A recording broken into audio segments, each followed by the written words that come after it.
सर्वदा।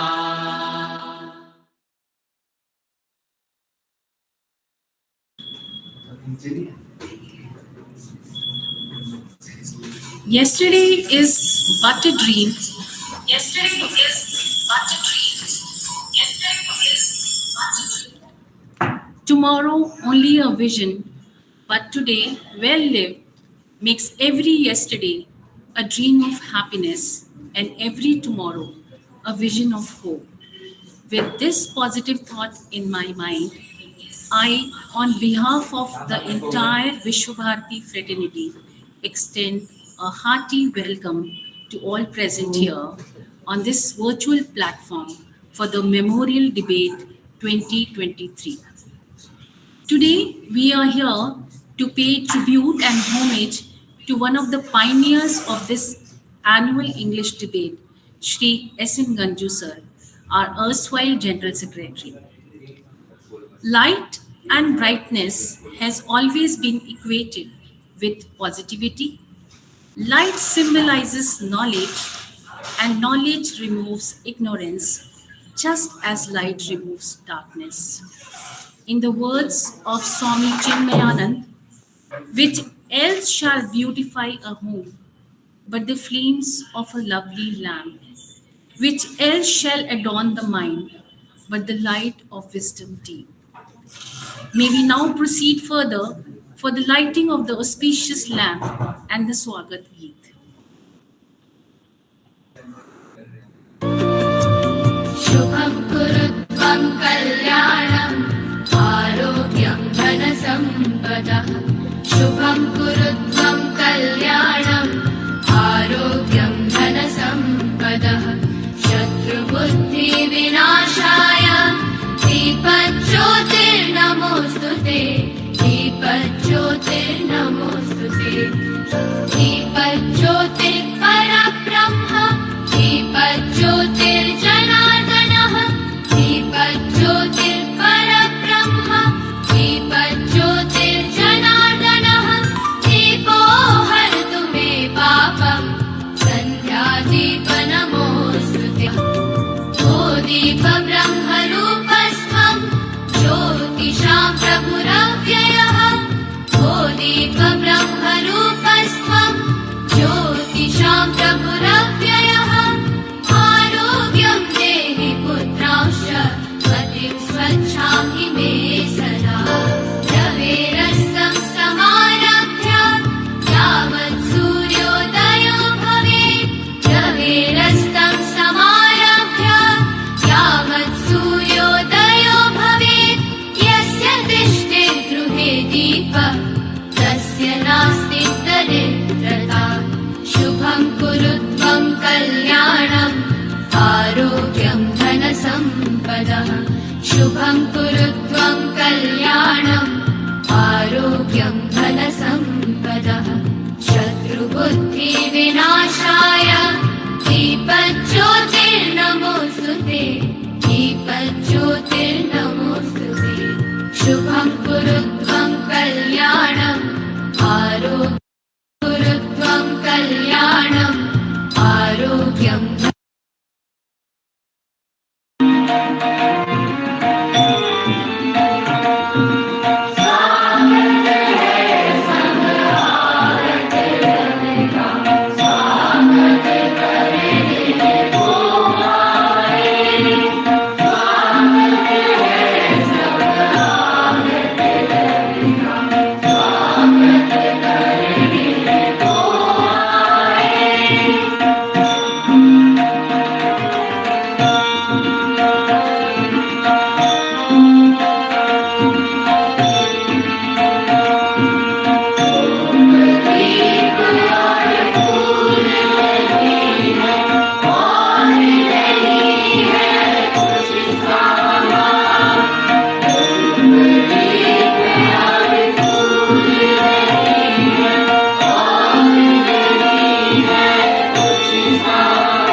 and warm greetings once again on this momentous occasion when we are here to commemorate the fond and loving memories of Sri S.N Ganju ji.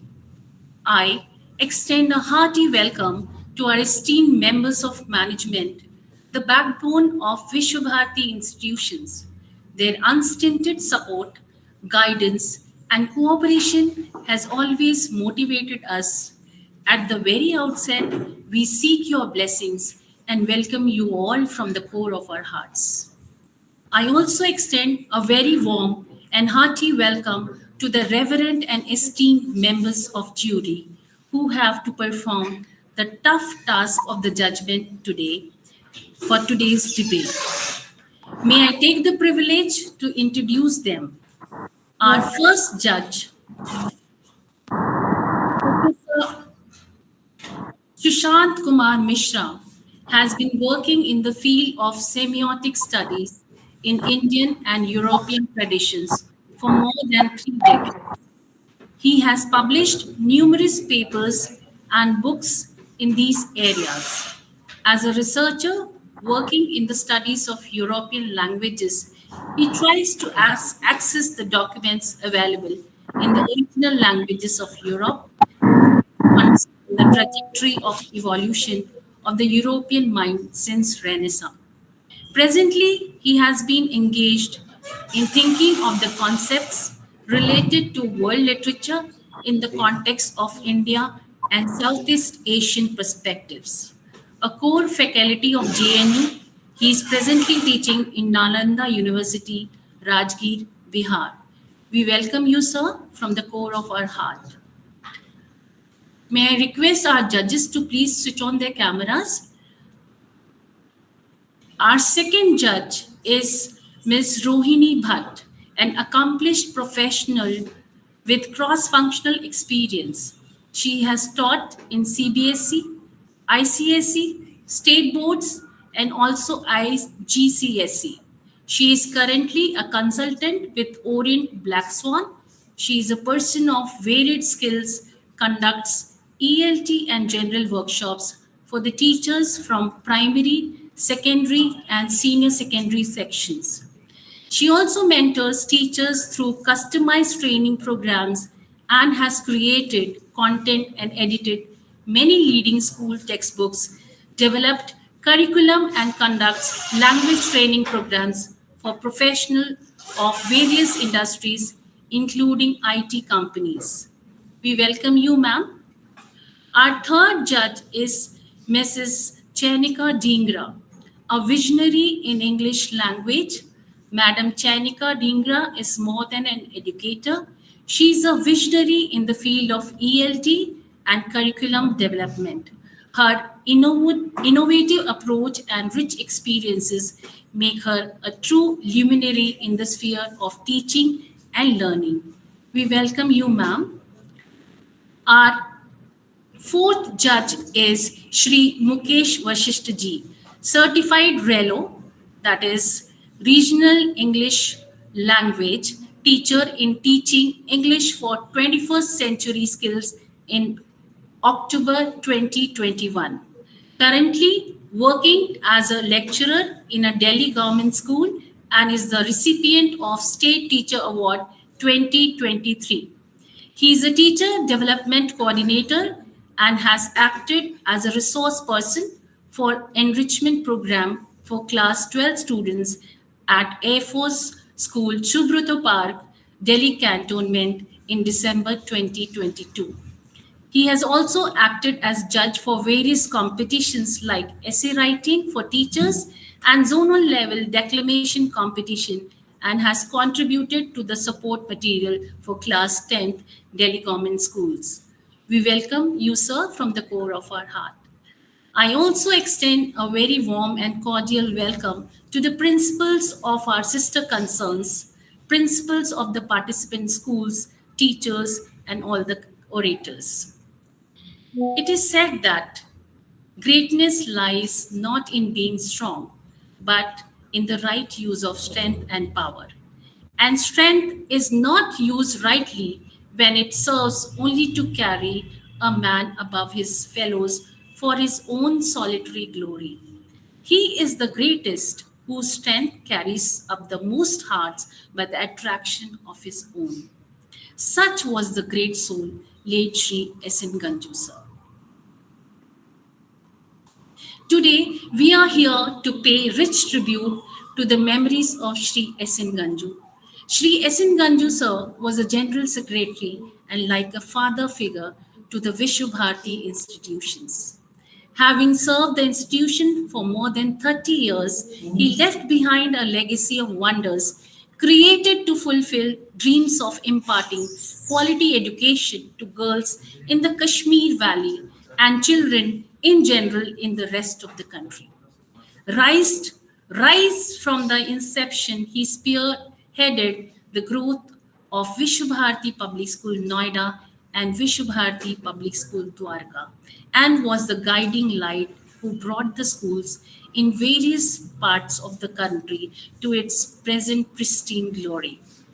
This great visionary who insisted on excellence has left behind words etched on the minds of every staff and student's mind. He had been one of the pioneers of this English annual debate, and since his sad demise, the debate has been dedicated to him.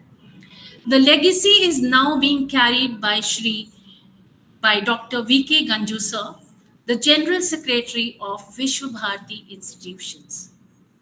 The annual debate saw its beginning in the year 2003. Every year, number of school teams compete with each other for the rolling trophy.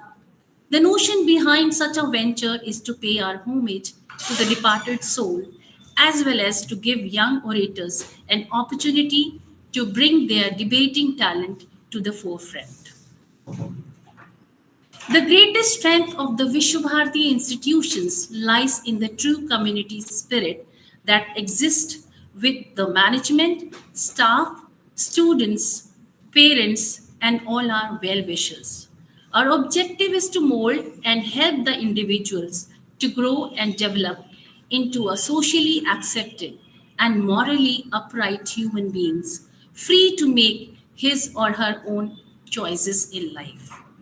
I feel greatly honored and privileged for having been given the opportunity to apprise you with the Vishwabharati Women's Welfare Institutions. And I proudly proclaim that Vishwabharati Women's Welfare Institutions have acquired the status of premier institutes and are doing excellent job in the field of education under the mentorship of our very learned and highly educated members of management. On April 1951, at Srinagar, whence this beautiful journey commenced, Vishwabharati Women's Institution was started in Kashmir Valley in the city of Srinagar at Rainawari as a tiny kindergarten school with missionary zeal and dedication. The small school flowered its various wings as higher secondary school and degree college. The prime mission being to carry forward the noble efforts of its founding fathers of serving the society through teaching, research, and to make the youth responsible citizens of tomorrow. Then the institution were established in Jammu. The Vishwabharati College of Education, Jammu was established in 1979 and Vishwabharati Higher Secondary School, Udaiwala, Jammu was established in 1992. These institutes aim at the physical, intellectual, moral, ethical, aesthetic, and cultural development of students under the guidance of the dedicated staff members. Vishwabharati Noida was established in the year 1889 with about 600 students, and today it has 4,000 plus students on its rolls. School believes in imparting quality education with special emphasis on holistic development of the students. Vishwabharati Public School, Greater Noida, is also a senior secondary school, a unit of Vishwa Bharati Women's Welfare Institution. It was founded in the year 2003 and is one of the leading institutions which provides a safe, tranquil, stimulating, and intellectually challenging environment suited to the learning needs of each pupil.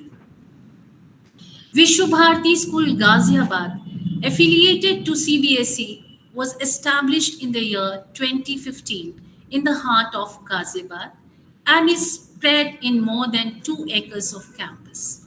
It provides excellent opportunities for differently abled children through its inclusive setup and aims to eliminate prejudice and discrimination for developing an environment where all children are valued. Last but not the least, the host school for today's momentous occasion, Vishwa Bharati Public School Dwarka. This is an English medium senior secondary school affiliated to CBSE. It was established in the year 1999 with the objective of imparting quality education and aims at preparing the future generation to face the challenges of the dynamic world order. So that was all about the chain of Vishwabharati Institution. Talent, intelligence, adaptability, and awareness are all the hallmark of any reputed institution. And I take pride to tell you that we have portrayed it all very well all through our yesteryears. We are an impression of great and continuous working, emblazon of hard work, sincerity, and silent devotion towards all our responsibilities. May I now request our principal ma'am to address the intellectual gathering and bless the young orators. A very pleasant and splendid morning to all. On behalf of Vishwabharati Public School Dwarka, I extend a very hearty and warm welcome to our Honorable General Secretary Dr. V.K. Ganju, other esteemed management members, eminent jury members of the day, principals of our sister concerns, and other guests who have joined us today on this momentous occasion. I feel highly elated to welcome all of you to this sumptuous feast of ideas, Shri S.N Ganju Memorial Inter-School Debate 2023. This debate is organized annually to commemorate the fond memories of our former General Secretary, Shri S.N Ganjuji, a great visionary and a man of unmatchable intellect. He paved way for all of us to nurture young minds and make them future leaders of tomorrow. We feel privileged and honored to host this debate competition and to provide a common platform to young orators to unfold their craft, express varied opinions, and share their thoughts with limitless confidence and integrity. We, all educators, can witness the impact of social media on current generation, Gen Z.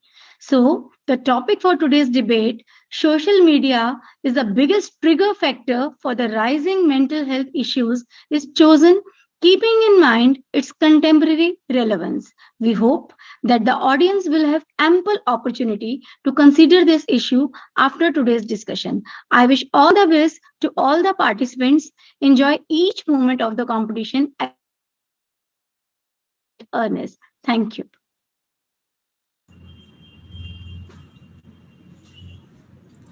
Thank you, ma'am, for your wishes and blessings.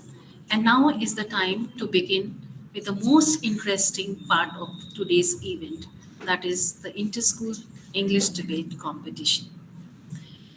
To proceed further, may I hand over the mic to our student representative, Manjari Mishra and Harshita.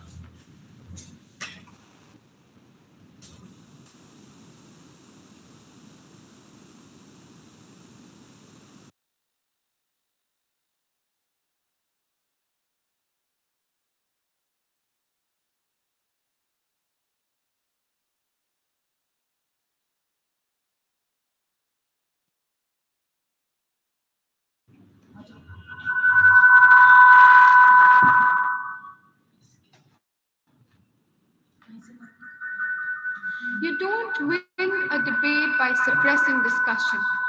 You win it with a better argument. Good morning, everyone present here today. I'm Anjali. And I, Harshita. Feel fortunate enough to conduct our Shri S.N Ganju Memorial Interschool English Debate Competition. Social media use among young and old is the epitome of a double edged sword.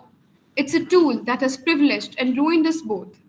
With the very every social media platform having so many pros and cons, it's important that we take a hard look at social media, social networking, and mental health. But is social media the biggest trigger factor for the rising mental health issues? A big question today. Here is a big opportunity to engage in intellectual sparring. The motion for the debate is social media is the biggest trigger factor for the rising mental health issues. Before proceeding further, may I ask Harshita to apprise you all with the rules and regulations of the debate? Thank you, Manjari. The rules and regulations for today's competition are as follows. This competition is open for classes 9 to 12th. Each participating team will comprise of two speakers, one for the motion and other against the motion. Each speaker will be given 3 minutes to speak on the topic. A warning bell will be rung after 2 minutes and 30 seconds, after which the speaker is advised to conclude the topic. The speaker must not speak out the school's name at any time during the debating session. Paper reading is prohibited. Judgment criteria will be as follows: presentation, contents, expression, confidence, and fluency. Winners shall Winners shall be as follows: one for the motion, one against the motion, and the best team. The decision of the judges will be final and binding. Also, there will be a judges' question round too. One of the judges will put one question to a specific participant only. One participant, one question only. Magic is believing in yourself. If you can do that, you can make anything happen. Now, may I take this opportunity to request our honorable judges and participants to get ready for the debate?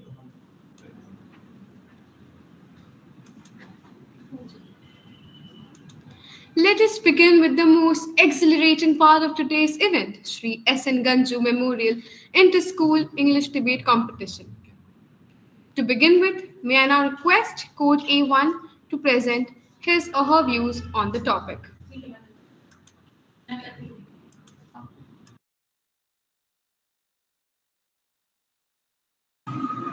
Am I audible? Okay. I would like to ask everyone present here one question. How many of you You are begin your not day? audible. Gayatri, you are not audible. Okay. Am I audible now? No, but you are audible to me. Yeah, she's Hold your audible to microphone me as closer, well. please. You're not audible, Gayatri. Yes, you are audible. Yes, Gayatri is audible to me at least. Not audible, beta. Ma'am, am I audible now? You may remove the earphone, please. No, but Gayatri is audible to some of us. So kindly check some connection. Still at not your- audible. But she's quite loud and clear for us. Yeah, for me also. Yeah, for me too. Okay, then. Shall I begin? Okay. Okay. Okay, thank You you. can start now. Let me ask everyone present here one question. How many of you begin your day, a day full of possibilities and opportunities, by rolling over and checking your social media? Good morning to one and all present. Today, I, Code A1, hope to awaken the audience to face the ticking time bomb in our very own hands: social media. Reels and YouTube shorts may seem like just a few seconds, but users often while away hours of their time on these corrupt apps. Let us explore how social media has turned us into mindless, mesmerized zombies. I would like to present an unsuspecting consequence of social media: lowered attention spans. Yes, social media has lowered our attention span from 12.25 seconds to 8.25 seconds in the past 2 decades, especially among teenagers, which can lead to lowered memory and sustained focus. I would like to say that social media has overpowered and overstimulated our brains to the point that it's so difficult to keep up with new content. The addictive qualities of these platforms are reinforced by dopamine inducing rewards that keep the user stuck in the constant loop of trends. Moreover, companies like Meta are trying to capitalize on this by designing the algorithm in such a way that the user is always stuck in those trends and stuck on their app for a longer period of time. But hey, if you have the time to scroll away, then be my guest. Not only that, but social media puts a heavy strain on our wallets. This monstrous invention has made us feel like we need the next new product to look good and feel good. Social media is selling us a lifestyle that we can't afford, not we don't have the time nor the money for. It To conclude, I would like to state that social media may not be the biggest trigger for mental health, but it certainly aggravates the issues we already have, like anxiety, depression, low self-esteem, body dysmorphia, eating disorders. We need to rein it in before social media turns us into mindless addicts. But hey, I'd say we're already there. But aside from what I just said, most of you must be thinking about the last reel you just saw, ignoring every word I just said. Thank you. इधर से आवाज जा रही है उधर से आवाज delay में आ रही है और echo हो रही है. That was a thought provoking oration. May I now request Rohini ma'am to put up the question to the contestant? Gayatri, right? Her name is Gayatri. Yes, ma'am. Gayatri, you have given us a very good beginning. I mean, thought-provoking indeed, as the host said. But you have really set the ball rolling on a very strong note. Yes, you do come across as somebody who believes strongly in what you said. Yes, it is, if not but it's still to a great extent. But yes, it's all nice to talk about it in general. Yes, we have made the statement, but as you also so firmly state that it is one of the triggers, what about solution? Would you have any solution? Would you have any suggestions? Because if I say that this is not good, then I should also think about what to do about it, right? Yes, ma'am. As you're talking about the lowering the effects it has on mental health, right? Yes, I mean, you're saying it is a big trigger. So how do we control that? How do we? What would be your solution, your suggestion to control it? To What I use is that, first of all, I try not to use Instagram as much and be very mindful of what I consume. I try not to follow a lot of news channels because they can be especially triggering for the mental health being, bombarded with so much negativity at the same time. And apart from that, a trick I like to use to not only increase my productivity, but also uh, limit how social media forms my thoughts of the day is I try not to use it for the first 30 minutes of my day, which really sets a nice tone of what I'm trying to do in the rest of my routine. okay, thank you, Gayatri. Thank That's you, it. ma'am. Yeah.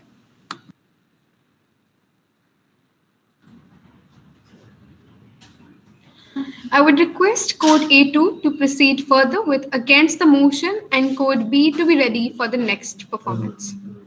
Am I visible and audible? Code A2, please be there. Am I audible and am I visible? Kindly switch on your camera, please. Hello, am I audible? Code A2, please switch on your camera. Right, I'm rejoining in a second. I'm having an issue with my camera. Okay. Yeah, waiting.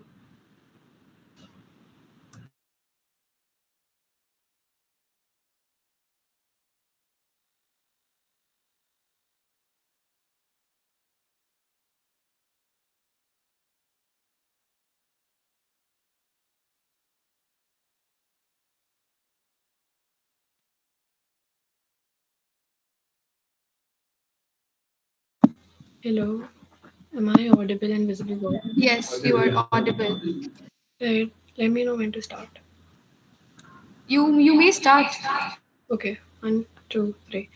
Ladies and gentlemen, today I stand before you to argue against the notion that social media is the biggest trigger factor for rising mental health issues. While it is essential to acknowledge the potential impact of social media on mental health, it is crucial to approach this topic with nuance and consider the broader context. Social media can provide a platform for emotional support, connecting people who may otherwise feel isolated. Online communities and support groups offer a sense of belonging and understanding, which can be invaluable to individuals struggling with mental health issues. People's experiences with social media vary widely. Some find it beneficial, while others may face challenges. It is essential to recognize that not everyone's mental health is negatively impacted by their online interactions. Hence, characterizing it as the biggest trigger factor is rather unfair. Mental health issues often have pre existing vulnerabilities and genetic components. Blaming social media exclusively overlooks the importance of personal predispositions. Social media has also played a crucial role in raising awareness about mental health issues, reducing stigma, and providing resources for those in need. Just think about the fact that without social media, half of us would not even know about certain mental health disorders because of how much stigma surrounds them. If anything, social media has only helped destigmatize mental health issues. Yes, there is a correlation between the rise of social media and mental health concerns. However, correlation does not imply causation. Other factors such as economic stress, personal issues, academic pressure, family dynamics also play significant roles in mental health problems.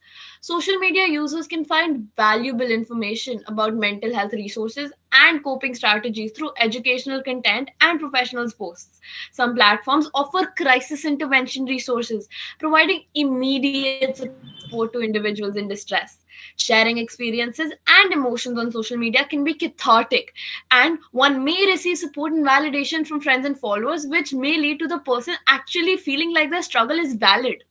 In conclusion, it is overly simplistic to label it as the biggest trigger for rising mental health issues. A more comprehensive approach must consider the multifaceted nature of mental health and address the challenges holistically. Social media can be both a friend and a foe in this context, but it is not the sole villain. Thank you.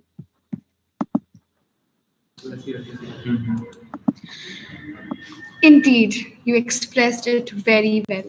Now, may I request Sushant sir to put up the question to the contestant? Yes, participant A2, you have very beautifully expressed your opinion. That is perfectly all right. But having said that, yes, it is the requirement of the changing times, and there are many new many advantages of this social media.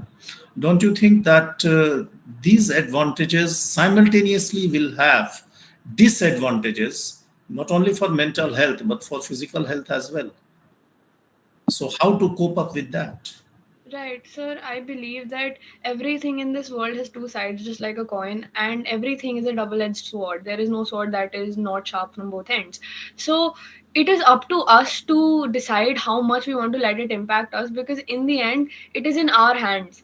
So, for us to blame social media is not right, because if we say that social media is having negative impacts, it has positive impacts as well.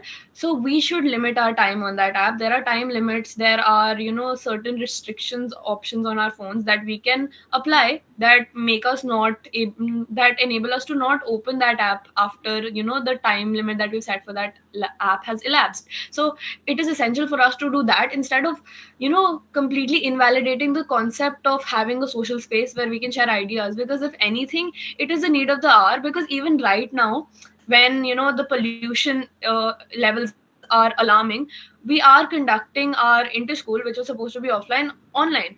So for us to completely invalidate social media is not fair. If anything, we should just limit our time and have certain restrictions in our own mind that make us strong willed.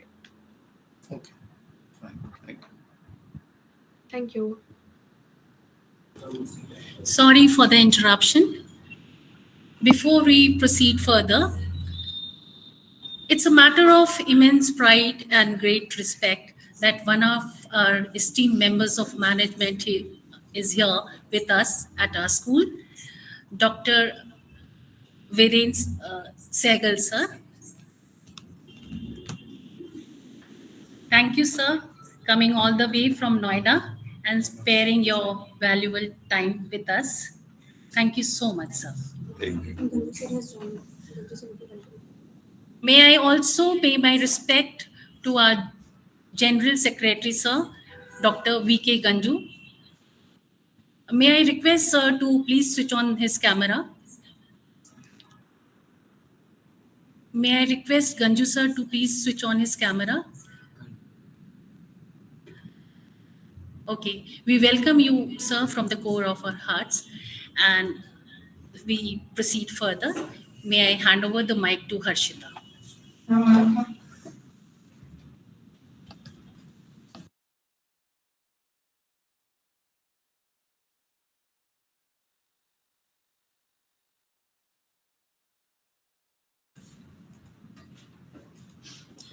May I now request code B1 to throw light on the motion? Uh, just to check, am I audible to everyone? Yes, you are. Okay, cool. I'll be starting in 3, 2, 1. It is indeed rightly said that your mental health and your social media consumption are inversely related. The more you consume something of social media, the more your mental health starts deteriorating. A very good morning to everyone present here. I am Adip Sample, and I'll be speaking for the motion social media is the biggest trigger factor for the rising mental health issue.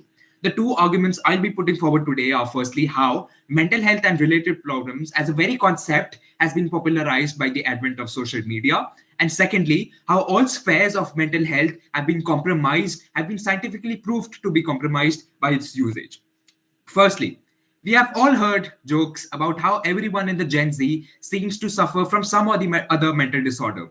However, a big reason why our parents and our grandparents may not have claimed to have the same mental health issues growing up is because they simply did not have the right awareness about it. Even though mental disorders have existed since time immemorial, it's only since social media platforms have emerged and people have been able to discuss their problems openly that the idea of mental disorders being a medical condition has become a mainstream thought. The identification of mental health issues, too, has also become increasingly simple, all thanks to social media. Secondly, dear house, let's talk about how social media poses challenges to our mental health in different ways. Mental health, as defined by the National Institute of Health, is a dynamic state of internal equilibrium where different activities of the brain, such as your attention, your retention, and your perception, all work in tandem with each other. Now, when it comes to internal equilibrium, social media can be seen as the one annoying child that ruins the atmosphere of the entire class. A study that was published by the National Institute of Health in 2020 states that excessive usage of social media has caused increased amounts of stress, anxiety, and a feeling of inadequacy in teens and young adults. The attention span of the youth has become reduced to 15-second reel durations. The retention capacity of the mind has been retarded, and our perception of the world has been heavily clouded by a utopian utopian lens that social media provides. All the problems of cyberbullying, peer pressure, the fear of missing out have been further have proved that it is social media that further aggravates the mental health issue. Another thing to note about social media platforms is in the way they function. Social media apps are programmed in a manner that causes the brain to release small amounts of dopamine at regular intervals, which creates a superficial feeling of intelligence and happiness while using these apps. This not only causes addiction to these apps, as pointed out in a study conducted by the American Institute of Health, which shows that about one third of the Gen Z spends more than 4 hours daily on social media platforms, but this also makes the brain habitual to stimulated releases of dopamine, therefore making it difficult to synthesize the hormone in a naturalistic environment, probing the feeling of helplessness, depression, as well as loneliness. Dear House, all these factors contribute towards increasing our mental health issue, thereby proving that it is indeed social media which not only triggers mental health disorders, it also increases it right from the identification of the problem till being the very cause itself. Thank you.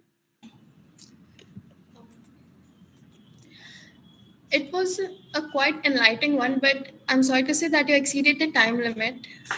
But it's okay. Now, I would like to ask Chanika ma'am to put up a question in front of the contestant. Thank you for illuminating us on such details of mental health and social media. I have a question for you, Adeep. My question is that you mentioned that in our elder generation, in our older generation, at the time of our grandparents, the mental health issues existed. However, with the help of the social media, they are being talked these days. So, don't you think this is the positive sign of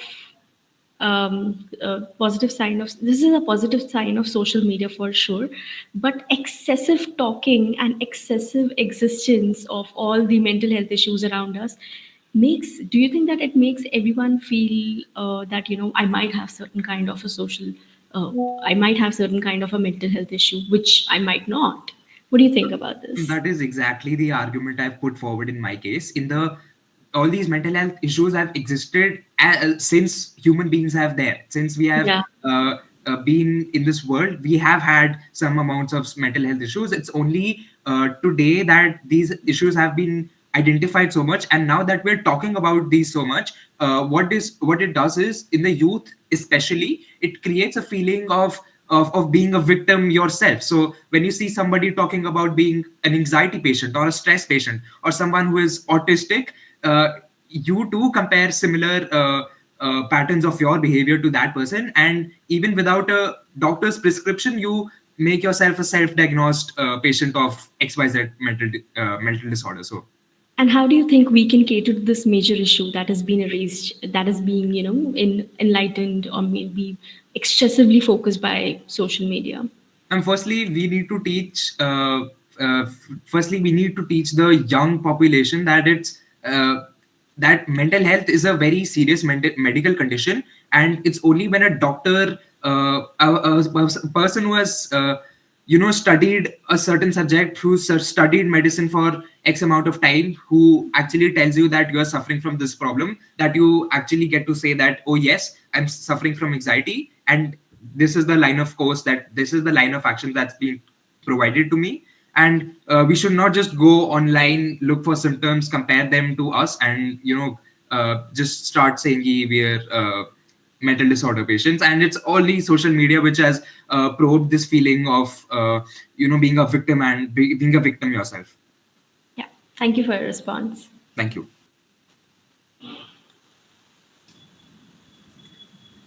I would request code B2 to speak against the motion and code C2C to be ready.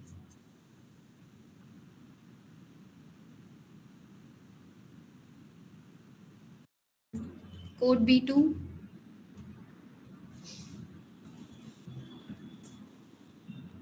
Just a confirmation, am I audible? Yes, you are. In today's world, the blame game seems to be an ongoing spectacle. We have blamed our upbringing, our role models, and now we are here, proudly pointing fingers at the rise of social media. Good morning to everyone present here. Today, I, Namit Lakchora, Speaker B2, am present before the assembly, sharply opposing the motion social media is the biggest trigger factor for the rising mental health issue. The principal arguments I will be laying down are: firstly, social media at its core is a platform for expression, community building, and idea mobilization. It has empowered individuals, amplified marginalized voices, and ignited social movements. Secondly, the motion in front of us today lacks legitimate evidence and has just become a way of saying among our orthodox minded population. This issue is still under scrutiny, and to articulate something against social media, we do require evolution in our evidence. Moreover, social media has never been a problem to solve, it has always been a solution in itself. It serves as a powerful tool for our mental health awareness campaigns, eradicating stigmas and encouraging supportiveness. Online platforms provide a safe ambience for the individuals who find it challenging to express their emotions to the people they know. Now, let's address the misconception that social media solely is a source of problems. It's just like blaming a spoon for one's weight gain, being a perfect example of causal fallacy. The responsibility lies not with the tool, but with how it's used. Social media can be a source of inspiration, education, and support, depending on our choices and behaviors. Furthermore, studies have shown that individuals who use social media to connect reported improved mental well being. It has helped combat feelings of isolation. especially in the geographically distant communities. In addition, these companies which make these social media apps have become a desirable workplace for aspirants to work at, becoming a motivation for youngsters to improve themselves, to secure a place in these workplaces. After all, who would deny a job offer from companies like Google and Facebook? Did you ever hear the phrase, make new friends but keep the old? They had to make a saying, but we have social media, a platform which totally differentiates physical separation from total separation. What could be more stress relieving than experiencing the perfect nostalgia with someone whom you can't meet physically? I believe here we are trying our best to hide our mental issues in the name of social media, as the real reason behind it is our lifestyle. The cause is at the pivot of rising mental issues are long hours of work, financial problems, and academic pressure. To conclude, I would like to say our regulated use of social media is the digital pharmacy of our generation, comprising of each and every medicine, from paracetamol to even injections. Thank you.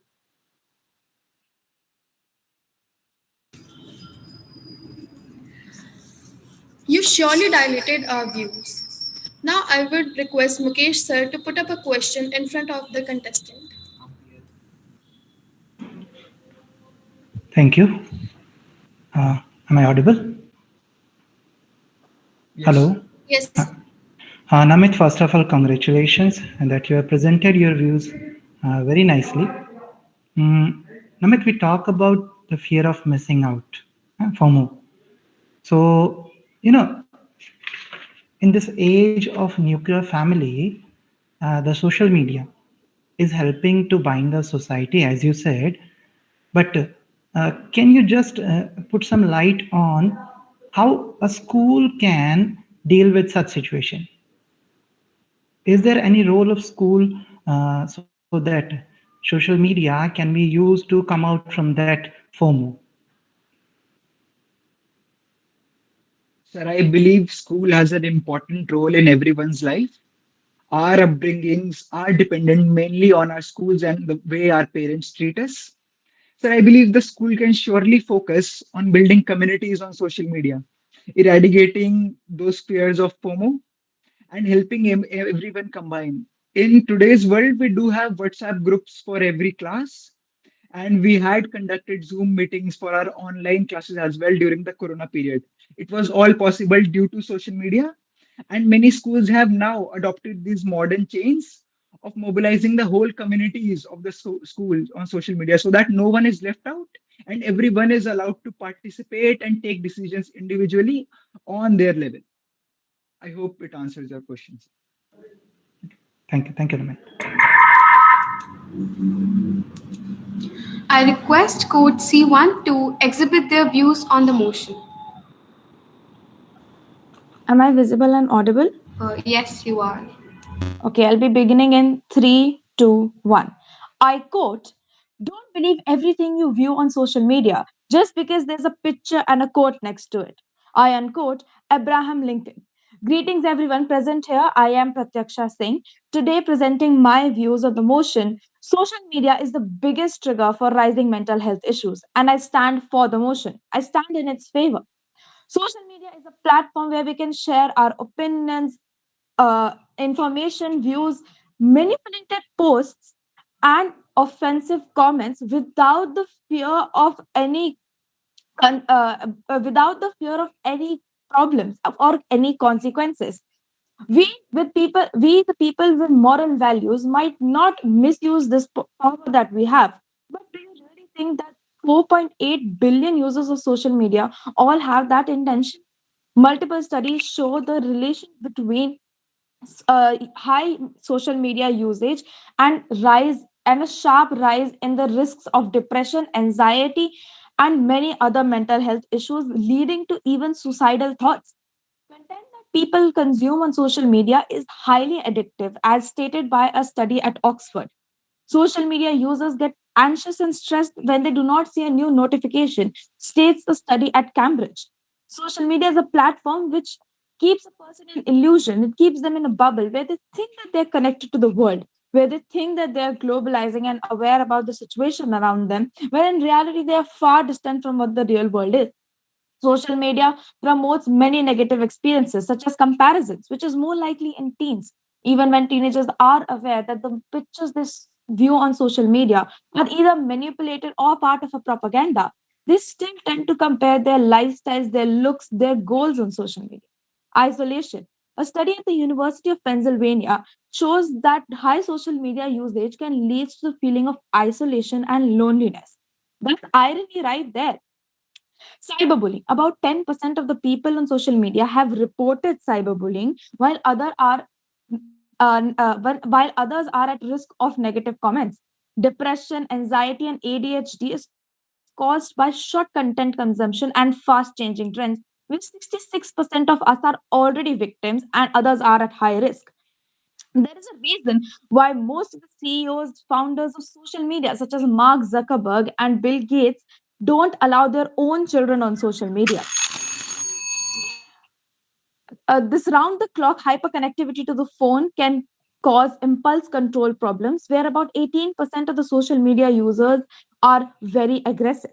Hereby, I would like to end my speech by saying that social media, in fact, is the biggest trigger for the rising mental health issues in the 21st century, and this problem needs to be addressed immediately. Thank you.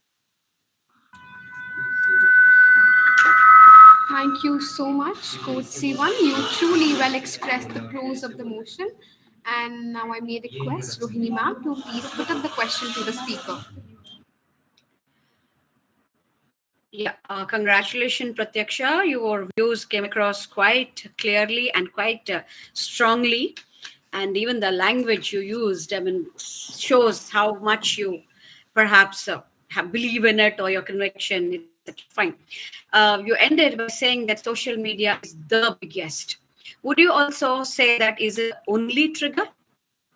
Because Ma'am, social media is yes, it's a trigger, perhaps, as you say, but then it's only a recent phenomenon.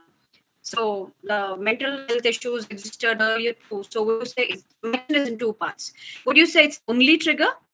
And second part is, what role does the school play in controlling or regulating, or should the school play any role at all?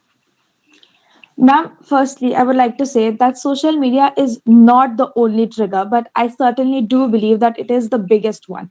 Because only after the sharp rise of social media, we see a sharp rise in the cases of mental health issues, where people without any diagnosis claim to have certain mental health issues. They don't even visit a psychologist and they would say that they are suffering from OCD or ADHD. So I certainly believe But that they may social not media. even be mental issues, right? Yes, As ma'am. without consulting the doctor. Y- Yes, ma'am. So even before social media, there were mental health issues problems, but then they were not at such a high scale, and not everyone was intrigued to follow this so-called trend of, they find it cool that they have OCD, and I have seen people flaunting about it that I am a patient of OCD even without consulting a doctor. So I think that not only it is promoting negative trends, but in reality, it was also actually promoting many mental health issues. And about the second part, that is, does school play a vital role? Ma'am, I think it does play a vital role, because we as students, we spend about 6 to 8 hours in our schools, and I especially do not long to see my phone. I am very intrigued and very excited about being in school, learning new things, being around friends. So I don't find the necessity to use my phone within that 6 to 8 hours, even if we think that we are addicted. So I think that that school is a very good escape from social media, from its addiction, and also it's a plus point that we get to learn and spend times with the real people. As I mentioned, that we don't live in a bubble when we go to school. That's my. I hope it answers your Yes, it question. does. Thank you. Thank you, Pratyaksha. Yeah, thank you. I would request Code C2 to proceed further with against the motion and Code D to be ready for the next. Am I audible? Yes, you are very well audible. Am I visible now? You are not visible. Please switch on the camera. Just a second. Yeah, okay.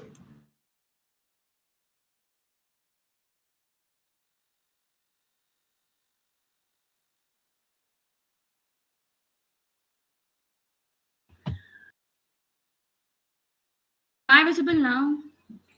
Yes, you are visible. Okay. So should I start? Yes, you may start. Greetings to everybody present here. My name is Dhriti Singhania, and I'm going to speak against the motion that social media is the biggest trigger of mental health issues. Now, we must realize that the motion is a very common stereotype that we all have come to believe. It has become a very common practice to associate mental health problems with excessive use of social media. But what we do ignore is that social media does not even contribute half of what we blame it for. In fact, a survey conducted by the UCLA in 2019 clearly states that there is minimal or no evidence that social media has any role in triggering your mental health issues. Now, what is exactly social media? Social media is a means to communicate or a platform to share your thoughts and ideas. We must realize that scrolling on Instagram and reading relatable posts on Reddit or creating an account on Tumblr is not the trigger to your mental health problems. Real mental health problems often have complex origins, such as including genetic, social, environmental, and other factors. Social media may exacerbate these issues, but it is not necessarily the root cause. In fact, it has actually been proven useful to spread awareness about mental health issues. It has lots of positive effects. Them being it is a source of information providing access to resources and specialized professionals. People's participation in online groups or communities which can provide a sense of belonging and emotional support. Now, if this is not helping with your mental health, I don't know what is. The major highlight of the motion states that social media is the biggest trigger. This is where we go wrong. Yes, social media for some people might play some role in triggering their mental health, but it is not necessarily the root cause. In fact, a trigger actually is a situation or an action that can lead to an adverse emotional reaction. By this definition, social media cannot even be validated as a trigger, thus dismissing the whole motion. Real major triggers identified by psychologists are family dynamics, death of dear ones, emotional trauma, family trauma, and bullying. Now, if these such strong topics are creating mental health issues, social media is just a small means. Yes, for some people, social media might play in some role in their mental health, but we must realize then again there is no concrete proof and there is no survey that has been able to prove that social media is the cause and is triggering their mental health. Yes, social media does have its own cons, but we must realize it is the user's responsibility to critically evaluate an analysis of all the sources they see online. At the end, I would like to conclude that it is the user's perception what they see social media as a tool or a trigger. Thank you. Thank you, Code C2, for it, but it was very well presented. Now, I may request Sushant sir to put up the question to the speaker.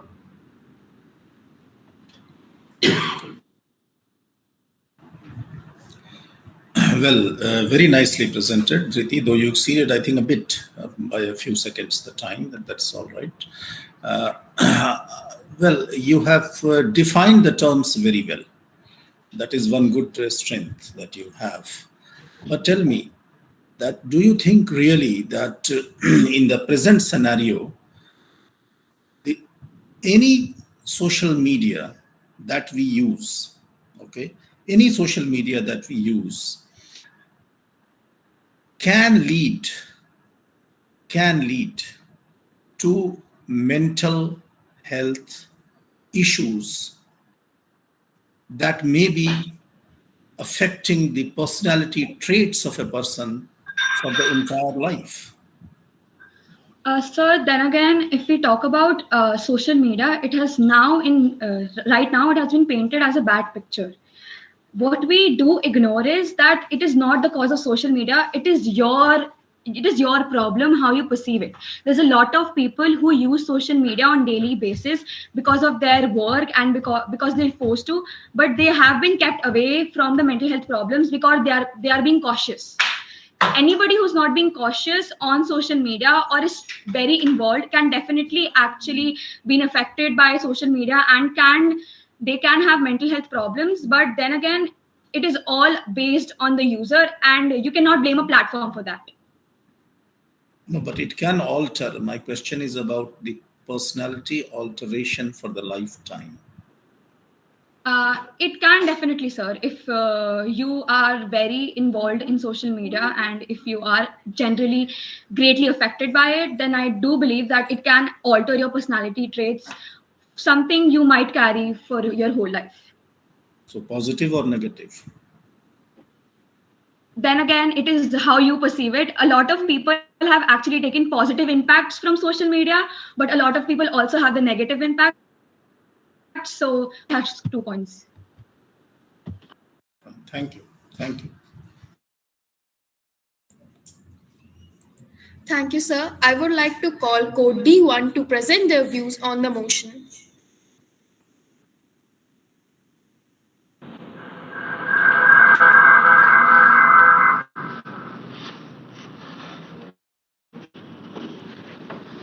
Social media platforms today have become virtual battlefields wherein swords fly from human quiver, causing significant harm to individuals' life, self-esteem, and overall sense of self-worth.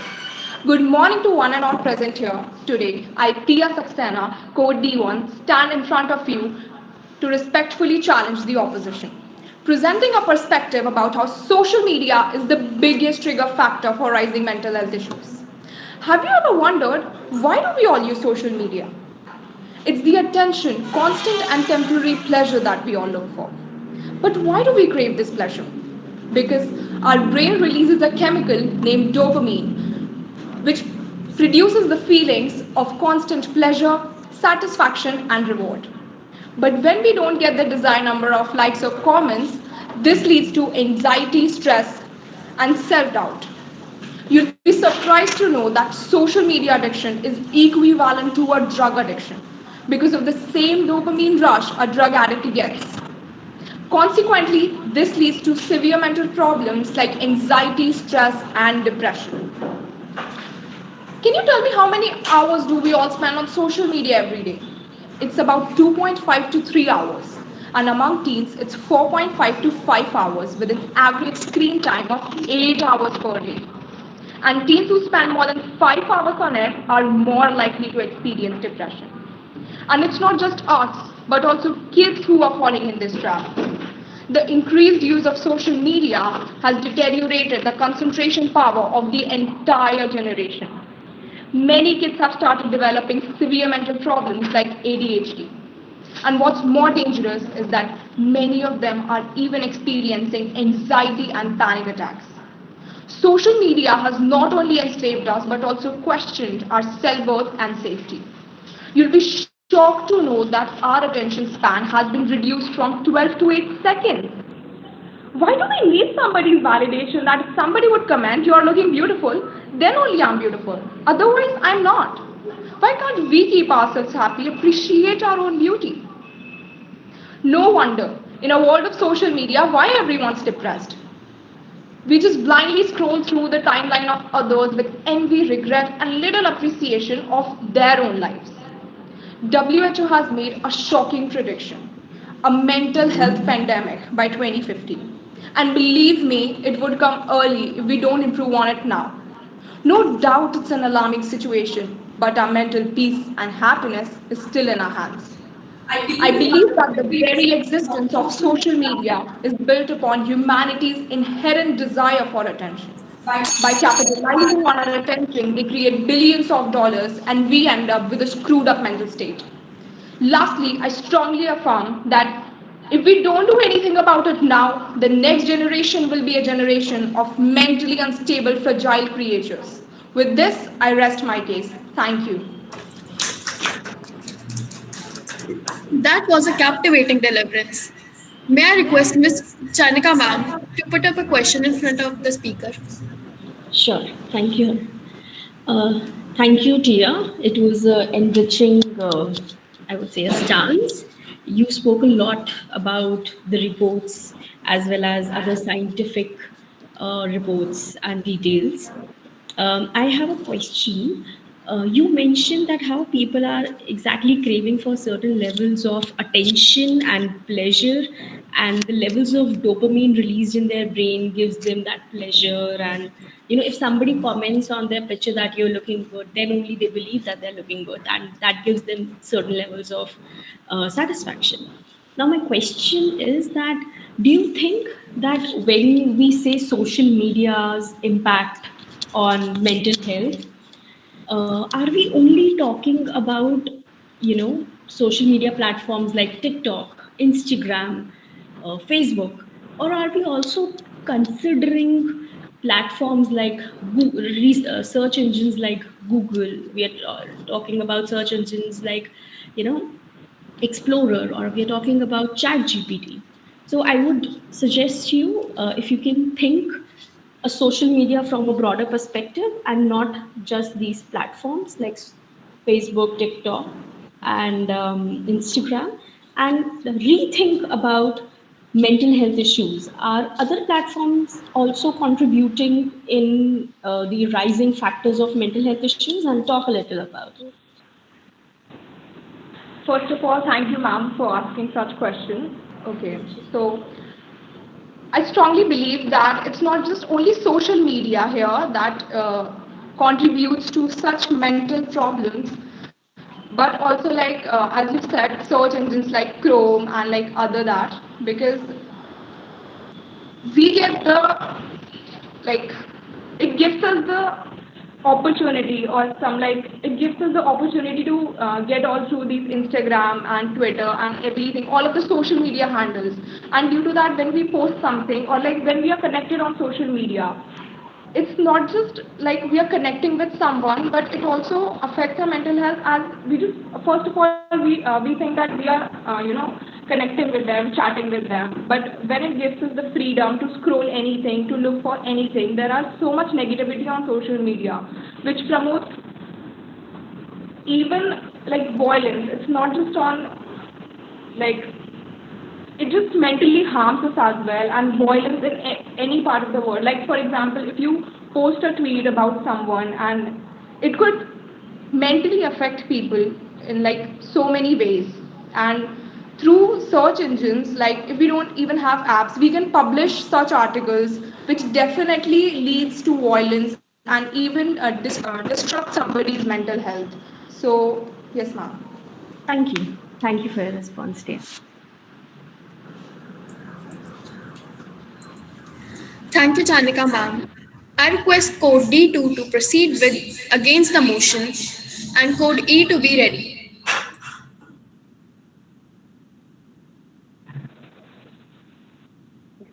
I hope I am audible to everyone. Yes, you are. Okay. Blaming social media for mental health problems is like blaming a mirror for your appearance. It merely reflects what's already there. And true causes of mental health issues run much deeper than our digital screens. Good morning, honorable judges, teachers, my worthy opponents, and faculty members. Today, I, Asmita Saxena, stand before you all to argue against the notion that social media is the biggest trigger factor for the rising mental health issues. It is often accused of being the main culprit for the increasing prevalence of mental health, especially among young people. However, this notion is based on a flawed and incomplete understanding of the diverse and dynamic relationship between social media and mental health. Public memory is so short. How can anyone forget the COVID-19 pandemic? No one can obliterate the role that social media played during those tough times. From connecting affected individuals with resources and assistance, sharing real time information, and coordinating relief efforts. All of this was possible only because of the social platforms. The COVID 19 pandemic accelerated the adoption of teletherapy and online counseling services, facilitated by social media and video conferencing platforms. These services have made mental health support more accessible to those who might have previously faced barriers to in person therapy. Social media has played a crucial role in raising awareness about mental health issues. The Bell Let's Talk in Canada or Mental Health Matters have gained momentum on platforms like X and Instagram, encouraging open conversation about mental health and reducing stigma. Crisis helplines like the Suicide Prevention Lifeline have a presence on such platforms to provide immediate assistance and resources to those in need. In fact, social media has established the creation of communities centered around shared interests, hobbies, or causes. Whether it's a local cooking club, a global fan community, or a charity group, people can connect with like minded individuals. It is also essential to recognize that social media is just one element in the complex landscape of mental health triggers. We are all aware of the fact that mental health issues have deep rooted causes. Could be genetics or trauma, any socioeconomic reason, or access to healthcare. Additionally, society has seen similar changes in the past with other technological advancements, such as advent of television or proliferation of video games. In those instances, concerns about their negative impact on mental health were raised, but concerns about their negative impact on mental health were raised. But over time, society adapted and learned to balance their use. Labeling social media as the singular and biggest trigger factor for the rising mental health issues oversimplifies the complex tapestry that contributes to mental health concerns. Rather than demonizing social media, our focus should be on promoting digital literacy, responsible usage, and creating conversations around mental health. By addressing the issue holistically, we can navigate the digital landscape while safeguarding our mental well being. With this, I rest my case. Thank you. It was such a wonderful declamation. May I request Mukesh sir to put question to the participant? Thank you, Bacha, for your nice presentation. You started with a quote, then social media as a main culprit, talked about the fake claims, and then role of social media in COVID and all these things. Since you talked about the fake claims, so I just want to mention a study that was held in University of Pennsylvania that high usage of Facebook, Instagram, Snapchat, now they have increased the feeling of loneliness, no, rather decreasing them. So my question is, okay, give me 3 points. Give me 3 points to challenge this research. Thank you, sir, for asking me such a nice question. Well, studies have shown that excessive use of social media does lead to negative impact on the mental health. But I think it's essential to recognize that correlation does not necessarily mean causation. There are many other factors, such as the pre existing mental issues or life circumstances that lead to mental illness. Also, the time management and addiction management also ultimately falls the responsibility of managing addiction and setting usage limit ultimately falls on the users. Platforms such as social media and all are just a tool, and it is the misuse or harmful actions led by the users that lead to such that lead to some sense of loneliness or comparison or depression, anxiety, anything. So I believe that with responsible usage and digital literacy promotion, we can manage the screen time and set healthy boundaries with our social media interactions. I hope it satisfies you. Thank you. One more question. Let's come to the topic of today. That social media is the biggest trigger factor. Okay. For any incidents to happen, okay, it may have some pre-factors. Now a trigger starts that. So maybe that person may be having some earlier issues. Now in those issues, this social media acts as a trigger. So will you agree with this? Well, I think that first of all, sir, I could not hear the question properly because of some net Okay, issues. I pardon it. Please okay. repeat the I'm question. repeating. I'm repeating. Now a trigger is a thing that basically initiate a process. Okay, the platform is already ready and it initiates. So, because in this era of busy life, now all these things, problems, pollution, all these things, now social media is the biggest trigger. Now we in the topic itself, we have noted that it is the biggest trigger factor, not the factor only. So it can trigger. So will you agree with this? Yes, sir. So, well, the I and this undoubtedly social media has some negative impacts on the mental health, but the thing is that we should be able to distinguish the platforms themselves and the behavior of the individuals.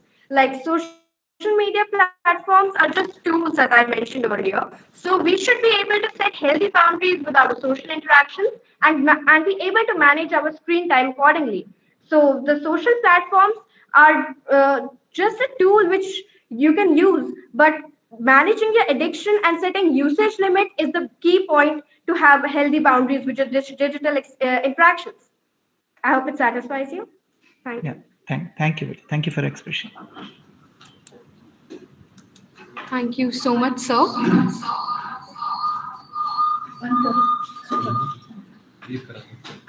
Let us call upon code E1 to speak for the motion. I want code E1 to be there.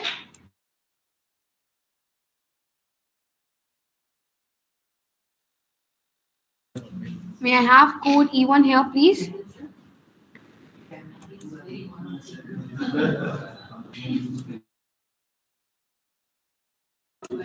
Code E1, are you there? Hello. Yeah, you're very well audible. May begin, please. Am I audible? Yes, you are. Can I start? Okay. Good morning, esteemed judges, respected opponents. I stand before you today to affirm that social media is indeed the biggest trigger for rising the mental health issues. While we recognize that social media has made a significant positive change in the way we talk and connect, we cannot ignore the detrimental impact it has made on our mental well-being. First and foremost, social media is designed to keep us engaged. It has so many addictive features like comments, likes, notifications, reel, etc. to create a continuous loop of online interaction. The constant exposure to curated content on social media platform can lead to feeling of insufficiency and low self-esteem. Seeing the other people perfect lives also create an unrealistic expectation and the fear of being missed out. Furthermore, the pervasive comparison culture that thrives on the social media is driving individuals to constantly measure themselves against unrealistic standards. The constant exposure to carefully edited, filtered, and often inauthentic representation of people's life fuel feelings of inadequacy and low self-esteem, exacerbating mental health issues. Cyberbullying is another significant concern, especially among young people. The internet encourages individuals to engage in some hurtful behavior, which can have a devastating effect on their mental health. Also, studies have proven that if we use social media in an excessive amount, it can lead to FOMO, depression, and even anxiety. Additionally, the addictive nature of being on social media or using it in an excessive amount also disrupts our sleeping patterns, productivity, and physical well being. By looking at other people's perfect lives, it makes us insecure. It makes people insecure about themselves, and it also makes them compare themselves to unrealistic standards. In summary, social media use can impact our mental health in various ways by causing feeling of loneliness and the feeling of being left out, anxiety, and even depression. We must acknowledge this issue as a responsible citizen. We must work on it. Thank you.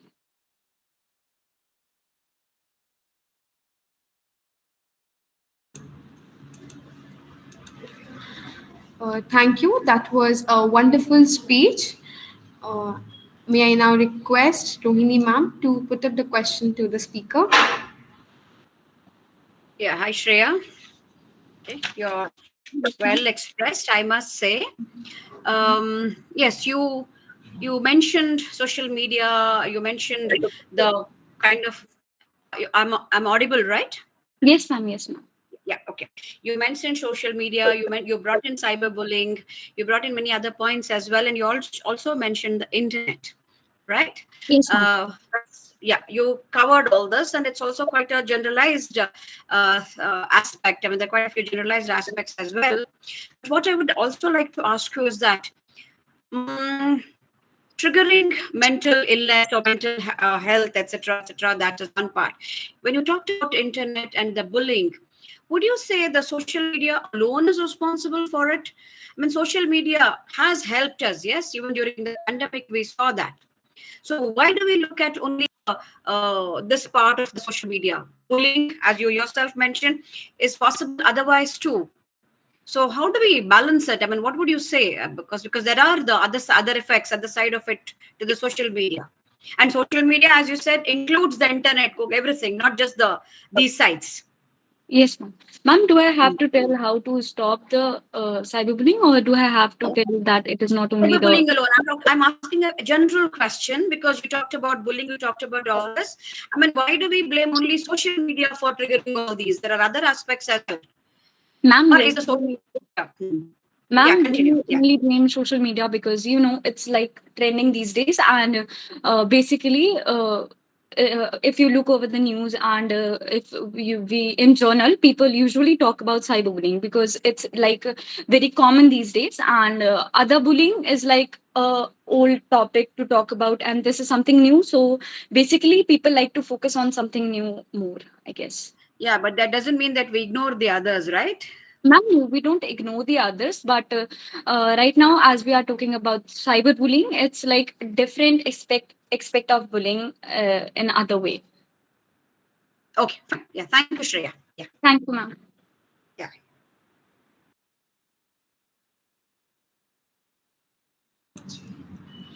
Thank you so much, ma'am.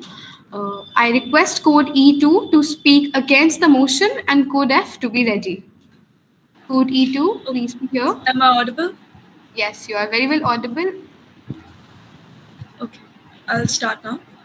Good morning, esteemed judges, teachers, and my dear friends. While we acknowledge the concerns raised by the affirmative side regarding the impact of social media on mental health, we believe that social media, in and of itself, is not the biggest trigger for rising mental health issues. It is essential to recognize that social media is a tool, and its effects on mental health are influenced by various factors, including individual choices, usage patterns, and external circumstances. First and foremost, it is crucial to emphasize that social media, when used mindfully and responsibly, can have numerous positive effects on mental health. It provides a platform for social connections and support, allowing individuals to connect with friends, family, especially in times of physical isolation like today. It can also serve as a source of information and resources for those seeking help and guidance for mental health. The problem associated with social media, such as comparison culture and cyberbullying, are not inherent to these platforms but are more related to the way people choose to use them. Education and digital literacy play a significant role in helping users navigate these challenges. Encouraging healthy online behaviors, teaching critical thinking, and promoting media literacy can empower individuals to protect their mental well-being while engaging with social media. Furthermore, while social media may play a role in mental health concerns, it is not the biggest trigger factor. Other factors such as economic stress, academic pressures, and family dynamics can have more of a substantial impact on mental health. It is essential to consider the broader social, economic, and psychological context in which social media operates. In conclusion, social media, like any tool, can have both positive and negative effects on mental health. To label it as the biggest trigger factor for rising mental health issues oversimplifies a complex issue. We should focus on empowering individuals to use social media responsibly and address the other trigger factors.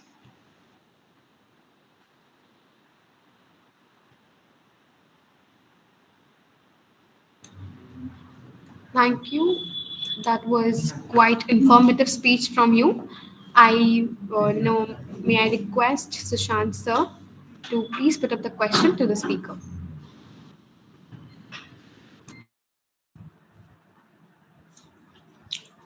Well, you have put on various factors for being the trigger. But in the presence of social media, they all get activated. So, how would you argue in that situation against the motion? Because it is the social media that is putting all the other factors as the that triggers all the other factors and puts all the other factors in the forefront. Okay, so I'd say that social media is not the biggest trigger factor because there's just this social media is not just uh I'd say it's not the biggest trigger because there are multiple factors that are triggering it, the mental health issues. So I'm sorry, I did not get your question correctly. So, My question is that yes, there are other factors, but social media triggers those factors. So that means social media itself becomes the biggest factor triggering the mental health issues because it is okay. behind triggering other factors as well. So how would you Okay, argue so against it? Because that is your argument. You have yourself said it. right. Yeah. Academic pressure, it is not basically triggered by social media. It comes from inside our families and family dynamics. If our parents are not good to us, or if our there are multiple factors related to it that can trigger our mental health issues. For example, we can get insecure seeing our parents compare us to others, and for academic pressure, they want us to perform very well, score 100 out of 100, and that is a trigger factor that comes from the inside of our social circle, not essentially social media, because there are people who are helping us get over those insecurities, and helping us, get rid of certain social That's media all right. aspects. It's all right. But did you get my question? Yes, sir, I got your question very well. Okay, that's all right. So, okay. Anything else you would like to say in response? Um, okay, so on social media itself, um, there are multiple people who are helping people get over the addiction to social media, and it's not always that we have to watch them or not, but it's your choice. If you use it wisely, you can get over your addiction of using social media. That's what I'd like to Okay. say. Okay. Thank By following the correct people. Thank you, you. sir. Okay. Thank you.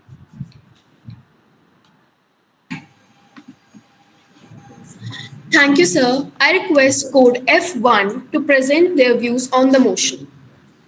Good morning, everyone. Am I visible and audible to you? Yes, you are. Okay. Am I pretty enough? Am I thin enough? Am I good enough? Will I ever be enough?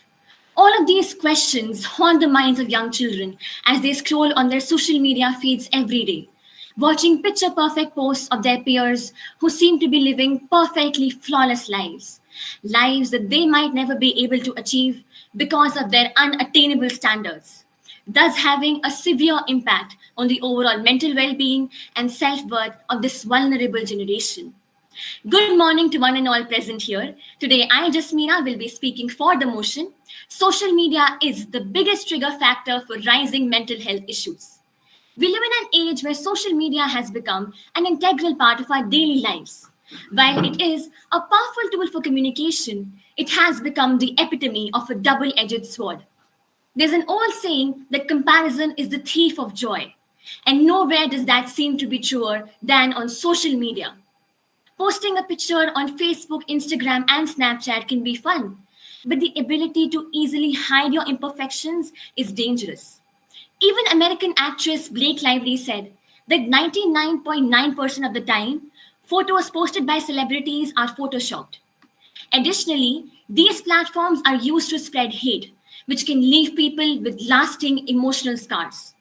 This exposure to cyberbullying can have serious consequences on our mental health, for which truly social media is responsible. How many of you experience a sense of high when you get likes on a picture you posted?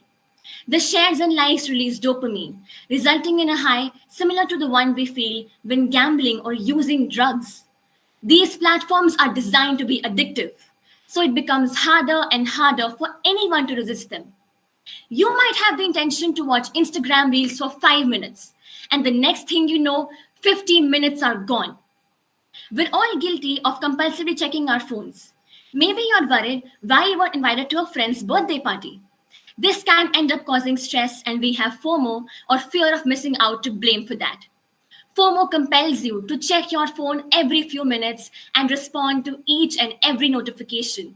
So, constantly being a part of this fictional world of social media can actually make us feel more distant and lonely from the real world. Human beings are social creatures. We need the companionship of others to thrive in life. It is therefore important to remember that social media cannot and should never replace real world relationships. We must focus on building meaningful in person connections and nurturing our self esteem from within. Remember that real life is far richer and more complex than what's portrayed on a screen. And the true value of our existence goes beyond the number of likes and followers on Instagram. Empathy, compassion, understanding, grace. In cyberspace, let these virtues embrace. For a kinder, gentler digital world we seek, where mental health may find the solace it needs. With this, I rest my case. Thank you. It was delightful to hear you. May I request Chanika ma'am to put up a question to the speaker? Hello, Jasmeera. It was really good listening. It was really good listening to you. You majorly focused upon a major aspect of social media, which is more entertainment. Where the people feel FOMO, where people feel left out, where they question their self-esteem, and then you mentioned certain things about cyberspace and digital world. My question majorly is that could you tell me little about the impact of social media on the mental health of different age groups, be it young children, be it young adults, be it elderly people? So my question basically is that how does social media impact on different age groups? Thank you, ma'am, for your question. I believe that social media, as it has become a very important tool in our daily lives, so people from different age groups obviously use it. For example, if it is your parents or if it is the millennial age group, people, I think that for them as well, it becomes an easier tool to compare yourself to others. Because if you see your peers, or your, for example, if you're in middle age, if you have people from your school like that you're following on Instagram, you might see that they became a doctor, or they became very successful in their life. And maybe you feel that maybe you're not satisfied with your life, or you feel that they're doing better than you. So it becomes easier to compare yourself to others, be it any age group. So social media is harmful for any age group, not just for the for generation Z or just my generation, but for any generation, it's harmful. Hmm. Hmm. Okay. Would you like to add some more about other generations, or you majorly focused Like upon I said, Gen with Z? Generation Z in my script as well, and with Millennial generation, I think it becomes harmful. And also, I think that it is a platform where you can see hate speech and news, which is a lot of like harmful to your mental health very easily. So even if you might be a bit old, when you continuously see hate speech or people being affected by it, it obviously impacts your mental health. Because when you see hate speech every single day, that can impact you, be it any age group, but definitely does impact you and your mental health. Okay. And do you have something to say about the young children who have just been exposed to social media, a generation younger to yours? Ma'am, for that, they start using their phones at a very young age, right? Mhm. And instead of going out to play and playing, participating in sports, they actually start using their phones and using online games or social media. And I think that at that particular age, you should actually participate in real life connections more rather than just scrolling on social media. And so they become addicted to social media at a very young age. And addiction, obviously, to anything is very harmful. So instead of going out and having fun with their friends or playing games, they continuously use their phones. And at that particular age, it is very harmful. So for any age group, social media usage at a very higher extent is harmful. Okay. Thank you for your response. Thank you, ma'am. Thank you, ma'am. Now I request code F2 to speak against the motion and code G to be ready.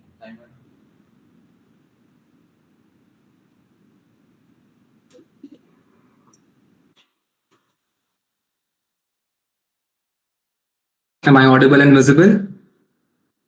Yes, you are. Okay.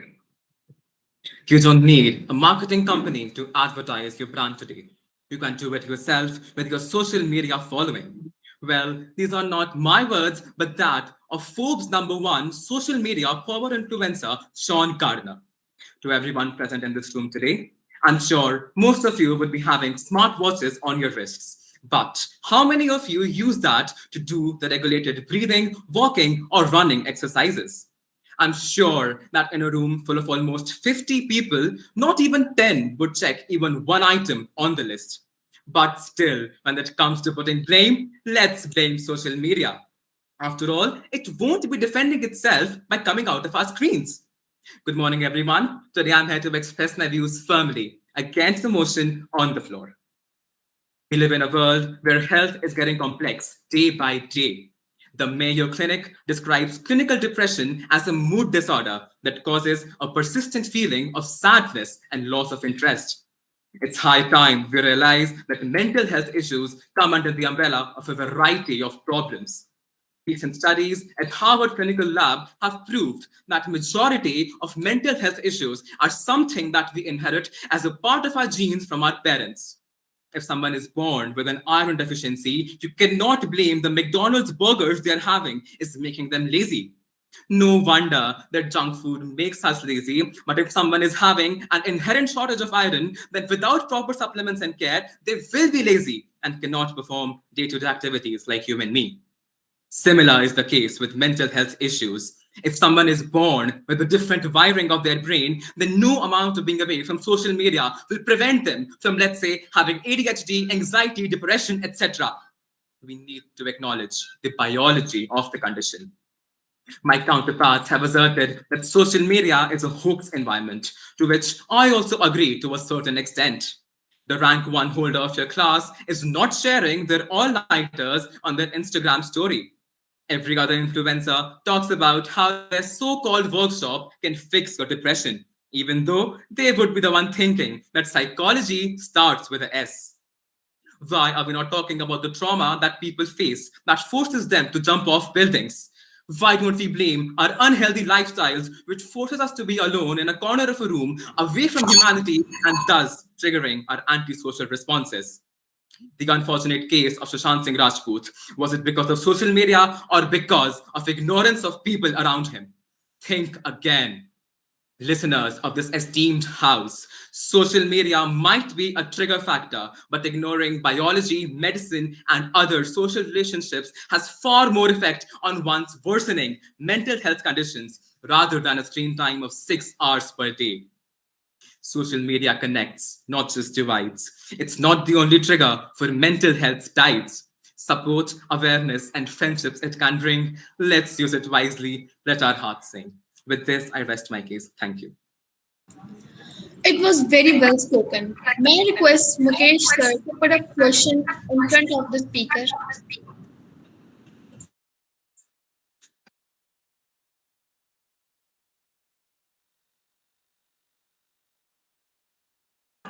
Very well said, Abhinandan. You talked Thank about other factors. Huh? So, what we do, that we use social media as a security blanket.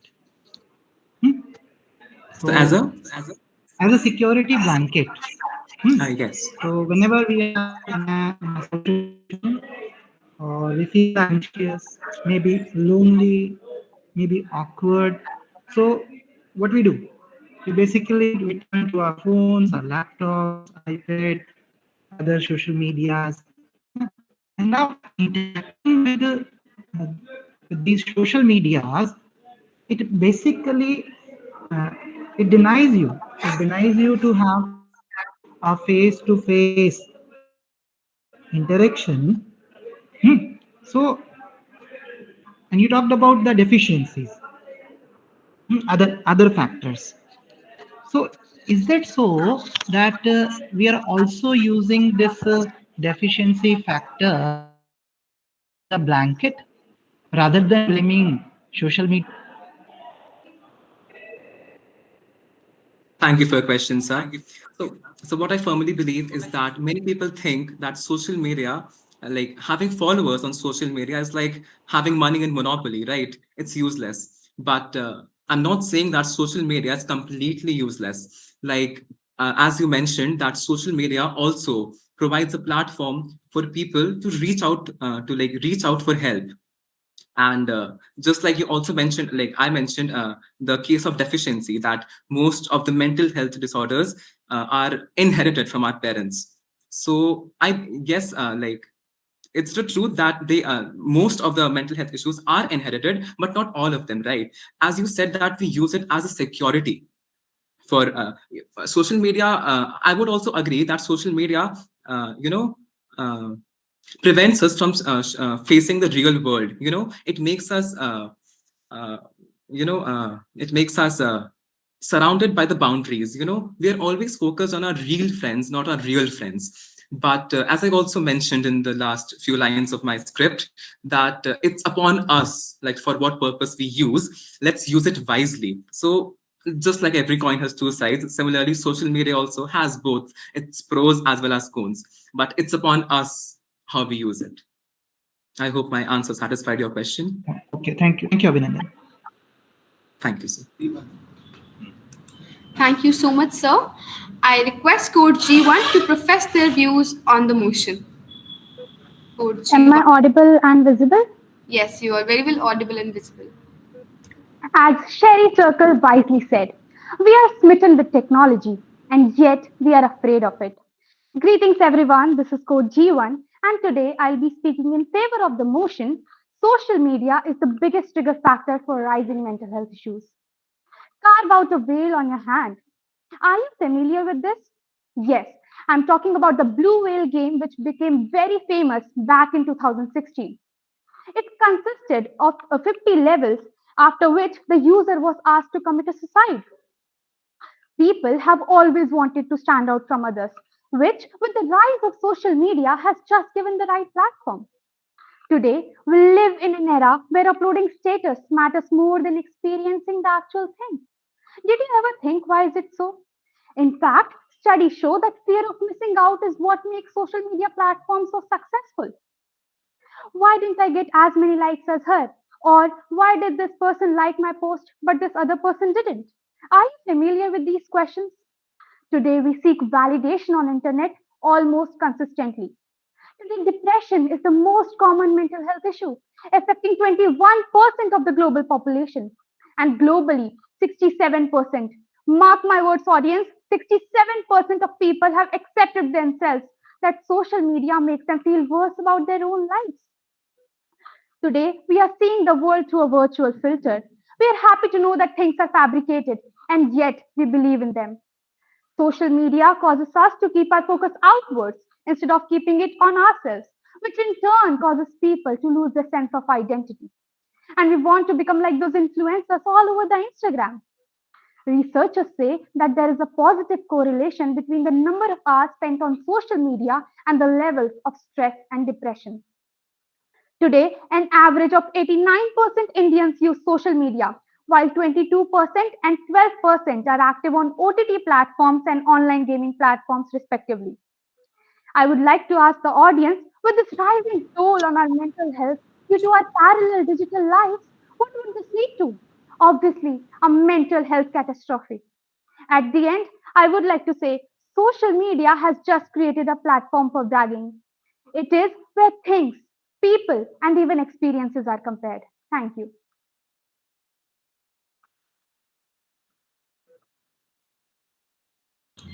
Thank you so much. Thank you so much, G1. The speech was well explained. I request Rohini ma'am to put up the question to the speaker. Well done, Anju. but very nicely put across. Okay, you brought up the issue of validation, right? Okay, we constantly seek validation. But isn't it something natural that we all do? Social media, even in your school, I'm sure I'm not talking about your age or maybe even all age groups for that matter. We all look for constantly validation, and then without that validation, we say we get into a depression, or why didn't I get so many likes, or something like that. So why do we blame the social media for the whole thing? That's there. So how would social media contribute to it? I mean, why would you Ma'am, say that brings the stress? Otherwise, too, we feel the stress, right? yes, ma'am. Thank you for your question, ma'am. Ma'am, I agree that we were seeking validation before social media came into existence. But then, with the growth of social media and with the increased usage of social media, the validation which we are seeking has increased. Like we have seen parents putting up like appreciation on their statuses, like my child got first position in class and all that, and then other parents obviously see them and then they compare their child, which causes the a mental pressure. And then again, when the child goes on scrolling the reels on Instagram and all that, then again he or she thinks that these people are getting like we know our level now, and we have seen people of our age like doing much better than what we are doing presently, which causes further depression. So I believe that now the point of validation has increased with the increased uses of social media. Okay. Okay. Thank you. Thank you. Thank you so much, ma'am. I request Code G2 to present their speech against the motion and Code H to be ready. Code G2, please be there. Okay. You may turn on your camera, please.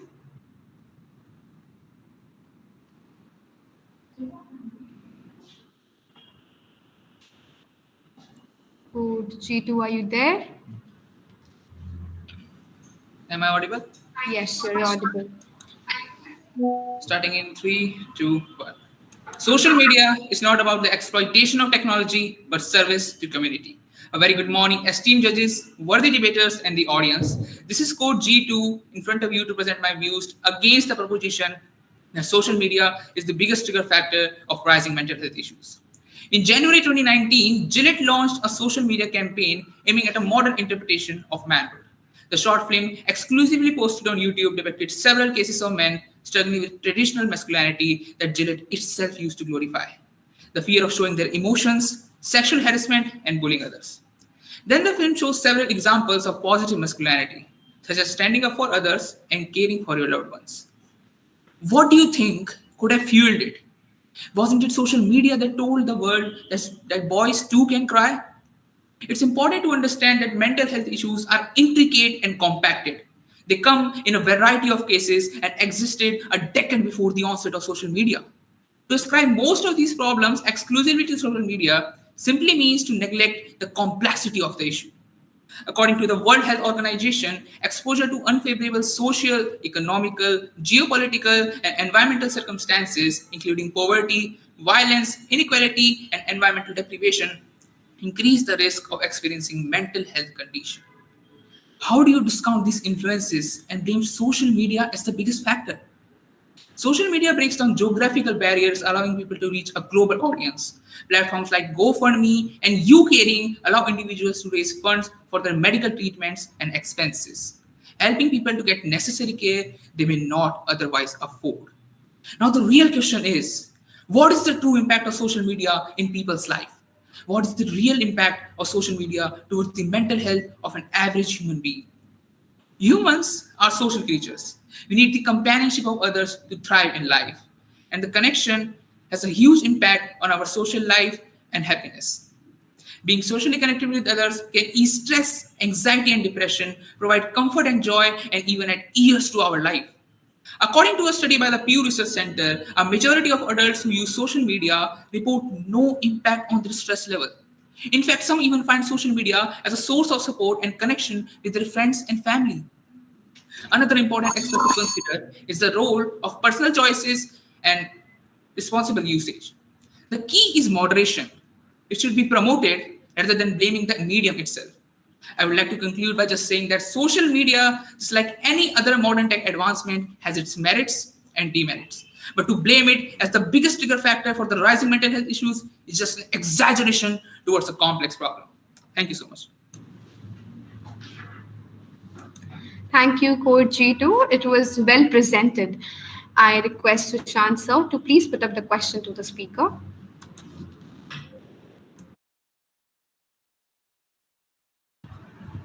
Well, you have presented very well the different aspects. But do you think that in the given scenario, in the situation in which we are living, okay, if you argue against this motion, but still the trigger that we have, in terms of social media, what are the real issues of mental health in the given situation related to social media? Other factors are there, but related to social media, what are the issues regarding mental health? Thank you so much for the question, sir. Uh, First of all, I would like to state the problems that cause the mental health conditions, which are genetic predisposition, homelessness, unemployment, discrimination, racial injustice, family conflict or family disorganization, and stressful life events. These are the basic 6 risk factors that are stated by the Mental Health Commission of various communities. Now, if we relate it to social media, as everyone, all other debaters has said also, that it depends on the moderation and responsible usage. It depends on the individual's perspective, how he's used it. Social media is a tool, and its impact depends on how it's used. So, if you consider what are the conditions that are provided by social media that cause mental health issues, it simply is addiction. Addiction is the main problem. Like if you are, it's depend on how it's used. Like I said, so if everything is done in limit, it's fine. But like people get depressed on like losing their loved ones and losing a lot of connection with people they have not even seen in their entire life. That's what happens with social media. But the proposition which we are talking about is triggering is the biggest trigger, but social media is not the biggest trigger. There are various other triggers that are more important than that. And as we know that the mental health conditions are like found in somewhere around 1883, which is like a decade before the onset of social media. So how can we like consider social media as the biggest trigger? Okay, okay, for the time. But I had asked what are the other issues in mental health that is triggered. Mental health problems are always there. Physical health problems also are there. So, are there some physical health problems leading to mental health problems due to social media usages? Sir, I heard a question before that I think you are the one who asked it, that how it like how it alters our personality.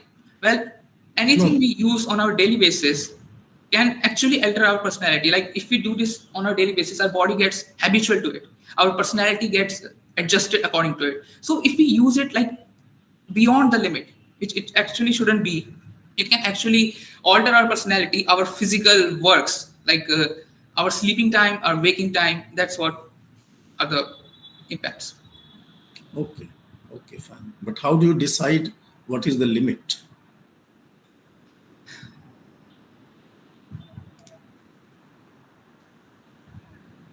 The normal things that a human being is supposed to do: eating food, interaction with others. These are the things which should be like prioritized. If you are doing social media or any other thing beyond this, it's called the addiction. It's when you know that you are addicted to it. It's when you should stop and do it in like under the limit. Okay, fine. Thank you. Thank you. Thank you, sir. I request code H1 to asseverate their thoughts on the motion. Am I audible and visible? Yes, you are. Okay. Starting in 3, 2, 1.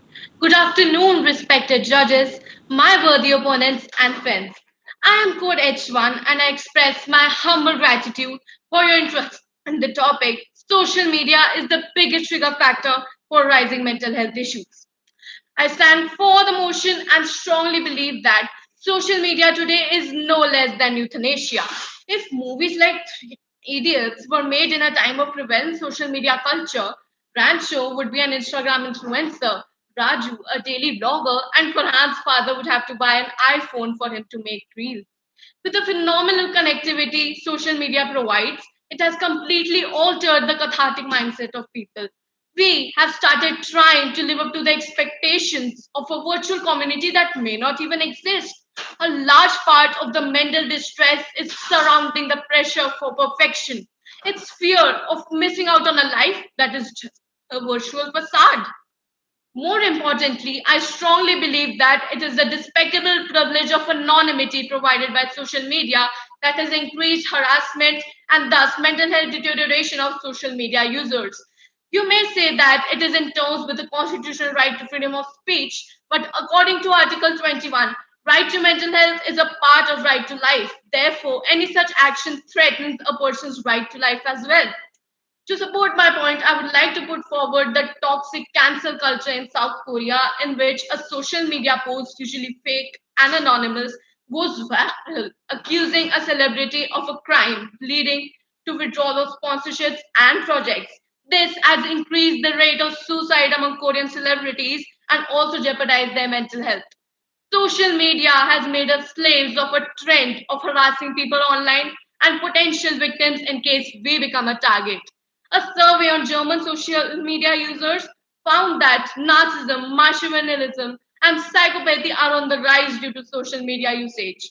A 10-year longitudinal study projected that teenage girls who spend 2 to 3 hours daily on social media are at a higher risk of being suicidal as young adults.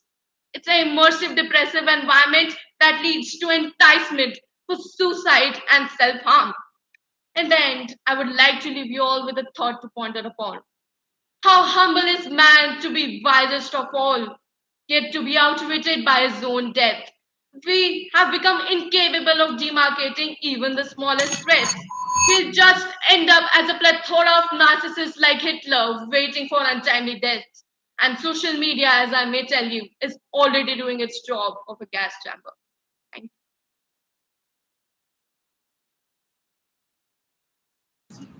It was truly an eye opener for us. May I request Chanika ma'am to put up question to the contestant? Thank you. Yes. Thank you, Anjana. You actually Sorry to point. interrupt, ma'am. Sorry to interrupt, ma'am. It's actually Meera, but there was some problem, so that name is being Meera, displayed. right? And Meera. Yes, ma'am. Okay, Meera, it was great listening to you. You actually pinpoint certain issues that haven't been discussed earlier throughout the debate. And there were some extremely well researched reports that you mentioned in your debate, which I really liked. And not just about India, but across the world, there were some instances that you mentioned well. Okay, my question is that you constantly kept on saying that, social media is the biggest trigger factor for the rising harassment, deterioration of the human life. That has also increased the suicide rates among young girls.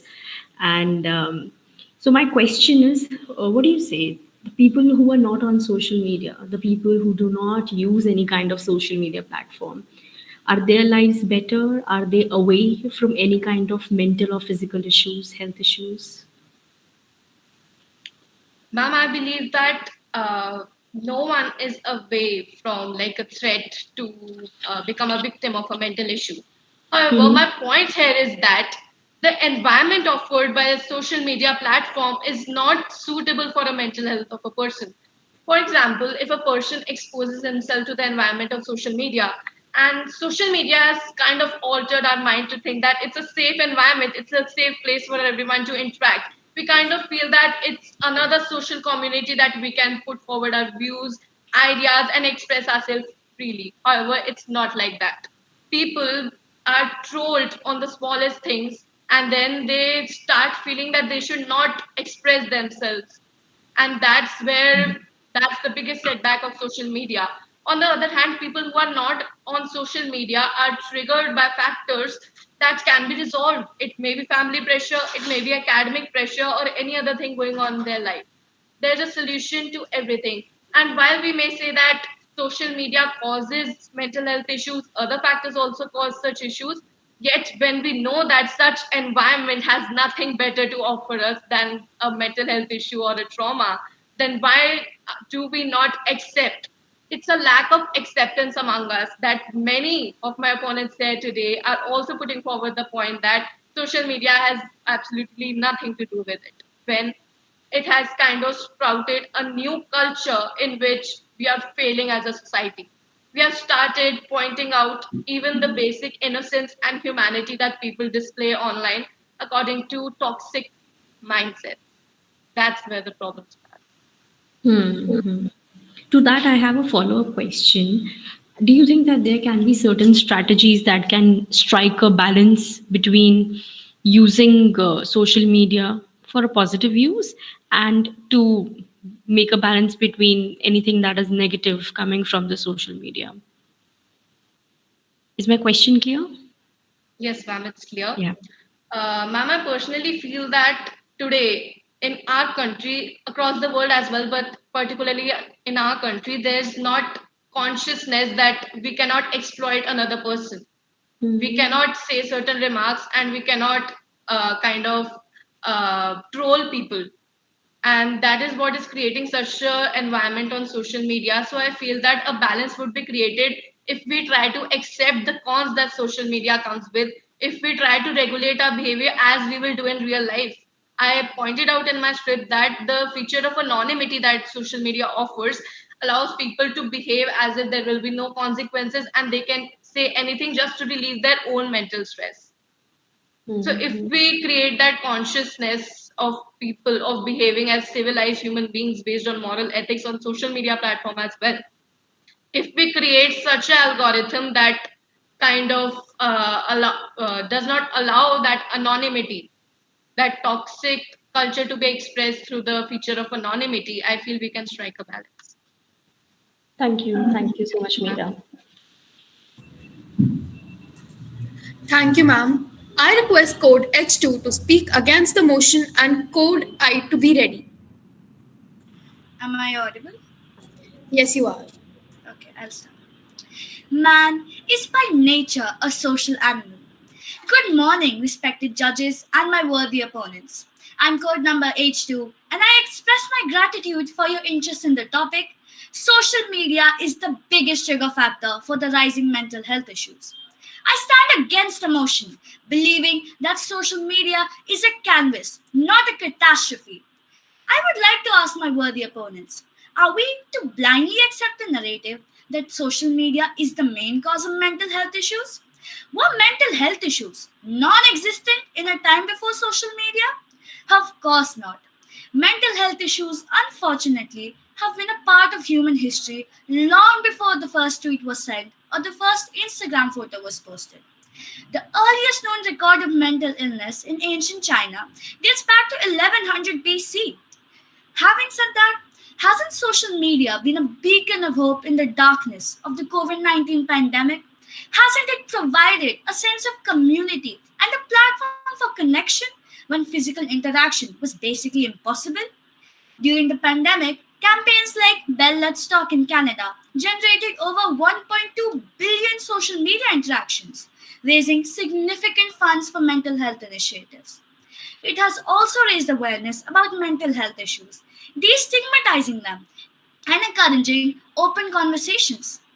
We are the creatures of the crowd. We are the creatures of the street. We are the creatures of the press. We are the beasts of human race. Critics argue that social media is the villain. But is it the tool or the hand that wields it? Isn't it us, the users, who determine the nature of interactions? The issue is not the tool itself, but how it's used. The renowned Trudeau Research Center states that there is no concrete proof linking social media to mental health issues. Let us remember that correlation does not imply causation.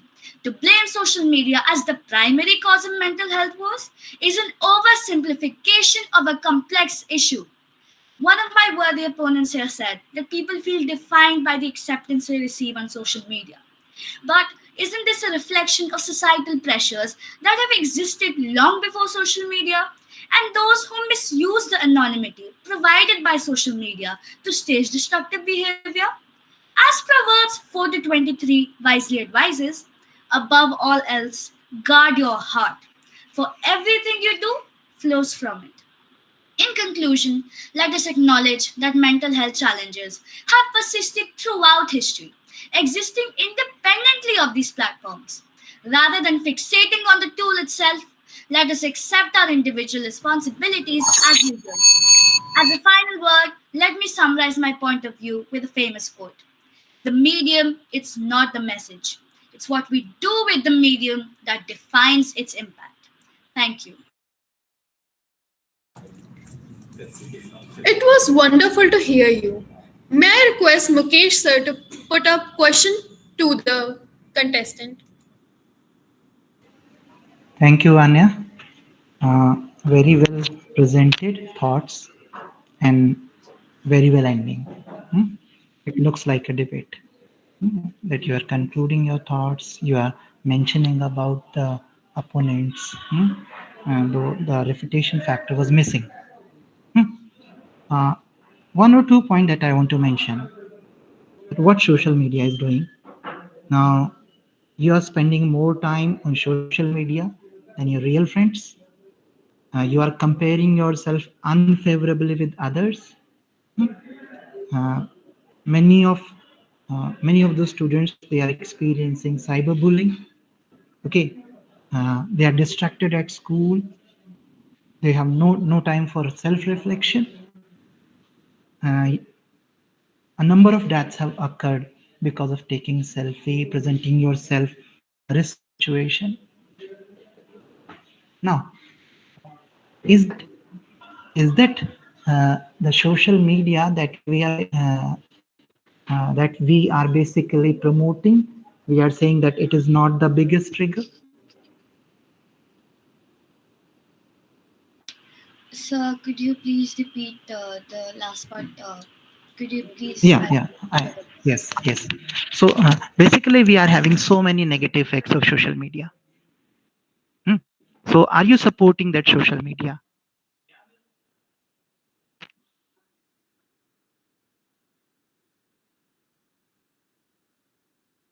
Sorry, can you hear my voice now? Yeah, sure. So the thing is, with every boon there's a bane. Social media is the modern marvel which always sparks debate here and there. While the cons do exist, let's not throw the hashtag out of the bathwater.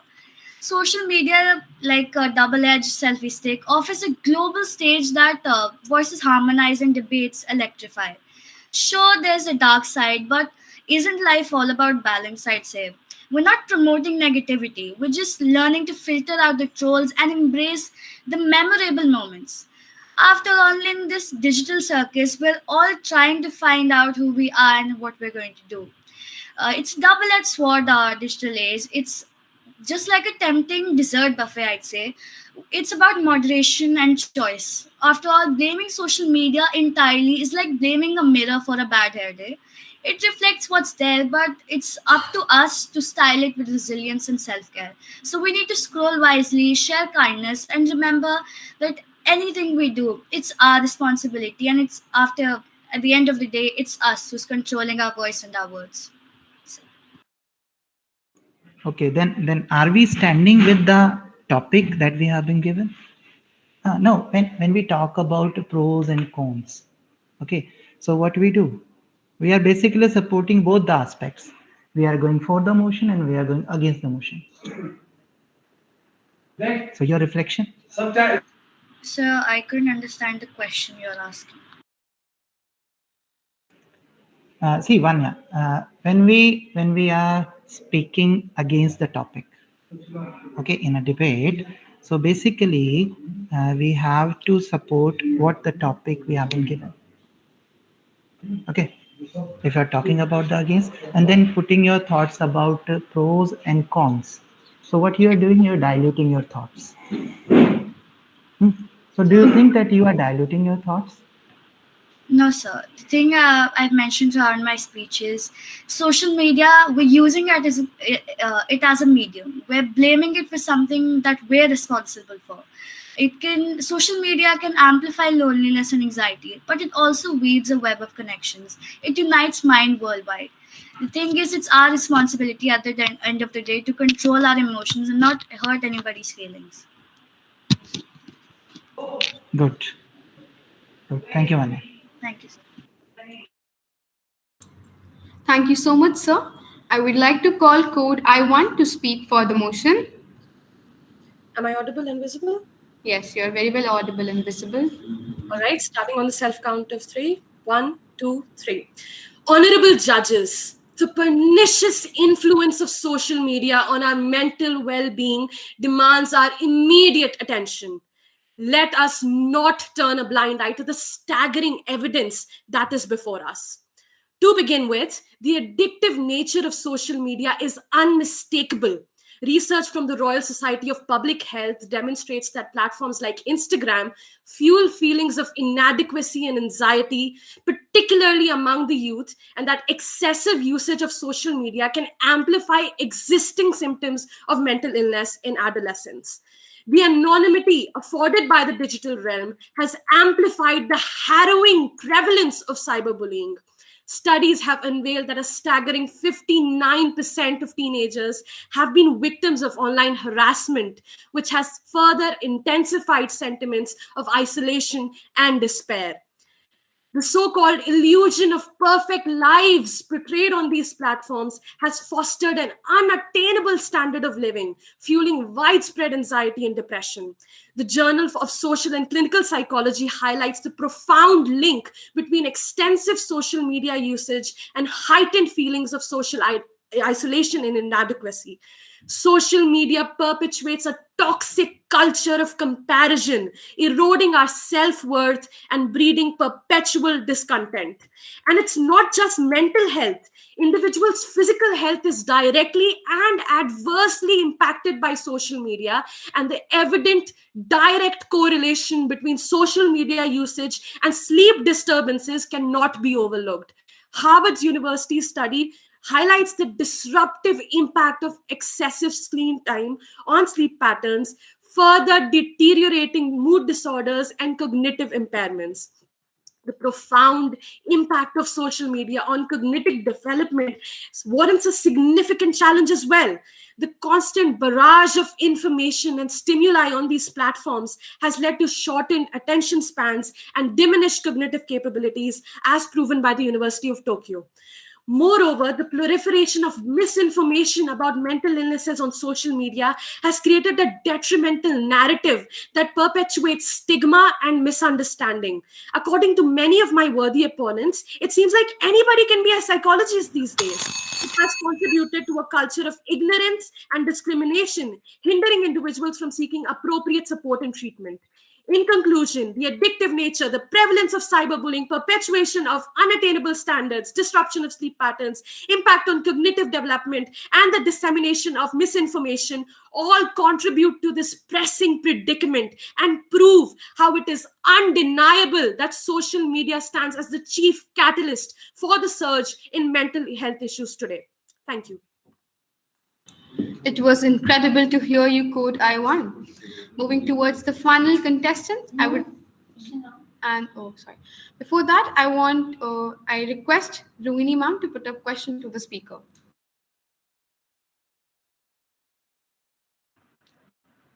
Yes, like Sarah, right? Yeah.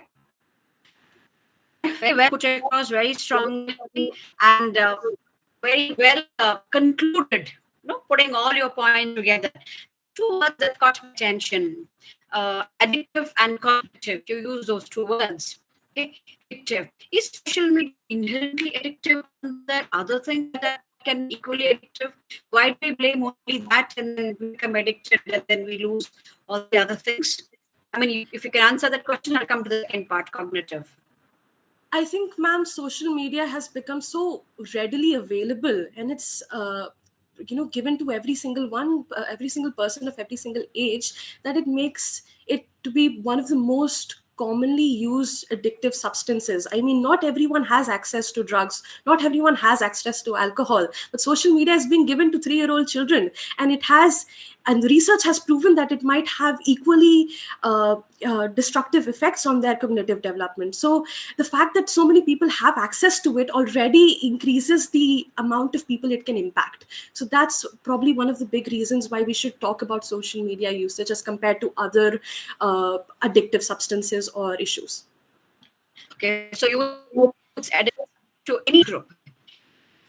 You mentioned 3-year-old child, it could even be an ed, not just the millennial generation. It could be is does social media have that quality, that addictive to all age groups? Yes, it definitely does. I mean, we've got people from all age groups who are using social media and have been increasingly using it for a longer duration of time. We've got teenagers who can't focus on school because of social media. We've got children who watch social media for hours on end. We've got adults who are addicted to social media, who are addicted to posting videos, and a lot of people are constantly craving for that gratification that social media provides. And this ranges from a person who is retired and who has discovered Facebook for the first time to a teenager who is using TikTok for the first time. So it could be any of those people because they all have access to it. Okay. The second word I took was like cognitive development you mentioned. As you think, as you across, it hampers the cognitive development. But well, it also provides a platform to contribute cognitive development. Why would we only say hampers? And it can also contribute to the cognitive development. With the sheer size of the platform that it is. So, what would you say to that? I think, ma'am, what is lacking in today's world, the reason why we say that social media is adversely impacting cognitive development instead of talking about how it is positively affecting us, which it is, which not denying that, is because there are not enough frameworks put up. There are not enough frameworks put up by parents because they're not aware of the changing technologies. They change every single day, so they're not up to date with that. Not everyone is. There are no frameworks from the government. There are no frameworks from the companies. So who is holding these people accountable? Of course, there are a lot of useful things one can learn on the digital platforms, but then again, there are equally as many or perhaps even more negative things that one could learn from these platforms. And where do we draw the line? So the need of the hour is to have that framework, have those legalities and those regulations set up that have not been set up already by governments, by social media companies, by parents, to keep users as well as the companies accountable in order to preserve our future. So you say that the government, school, and the parents, everybody has a role here. I mean, everybody has something to do with, because social media has grown to that extent of being. Is that you're saying? So everybody has to step in. Definitely. I think you mentioned the government, you mentioned parents, you mentioned school. Yes. So you say that we do require frameworks to be put into your word. Ma'am, I'm so sorry, I couldn't hear you. Could you please? No, I'm saying that you believe that social media is so harmful. It has gone to that extent. We need to bring in these agencies who can control this. Ma'am, I'm not saying that it is entirely harmful, but then again, everything needs to be regulated. There has to be a set of that's the word. Yeah. That needs to, that everyone needs to fall back on in case of any adversities that may come up. And unfortunately, let's take the example of artificial intelligence being on the rise. We have deep fakes coming in. We have artificially generated voices. There could be people who could be targeted, a person could impersonate someone else on the internet using deep fakes, using artificial intelligence, and there is no regulation on this. That how do we know that this is the correct person, or the impact having your identity stolen on the internet could have on someone, and we don't talk about it, and there's no help that we can give to those people because it's something we've never encountered before. So that's why it's important to have those regulations, to have those conversations with every single stakeholder involved, so that every single person's perspective can be taken in, and then we can holistically develop a framework that can protect people from the adverse effects of social media and artificial intelligence usage in social media. Great, thank you. Thank you, ma'am. Yeah. Thank you so much, ma'am. Moving towards the final contestant, I would like to call code I2 to speak against the motion. Code I2. Good afternoon. Am I audible and visible? Yes, you're very well audible and visible. I'll start on the self count in 3, 2, 1. Honorable judges and fellow audiences, I vehemently disagree with my opponent.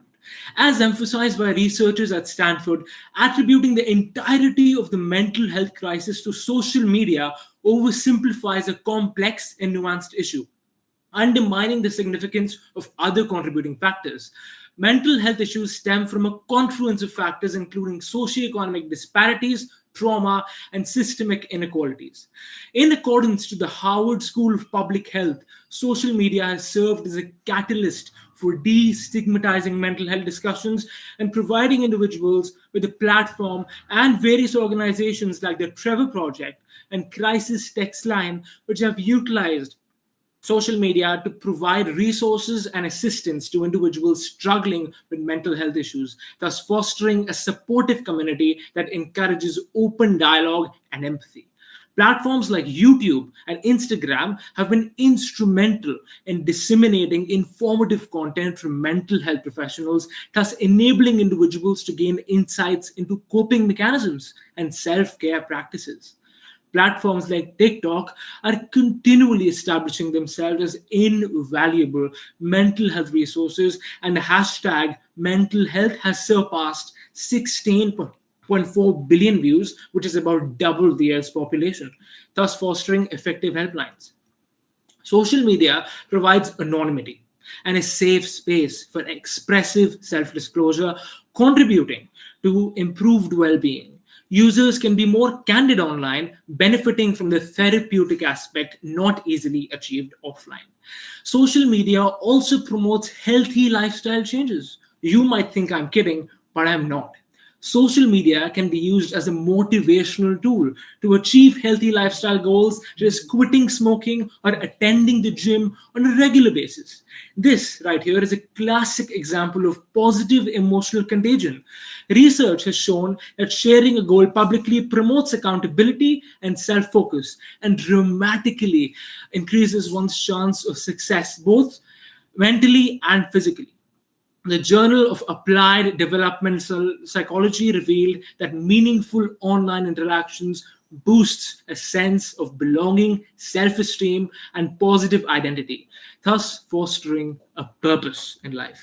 In conclusion, it is imperative to adopt a nuanced perspective, and by leveraging the positive aspects of these platforms and encouraging responsible usage, we can harness the transformative power of social media to promote well being and cultivate a supportive global online community instead of regarding it as the biggest trigger. Thank you.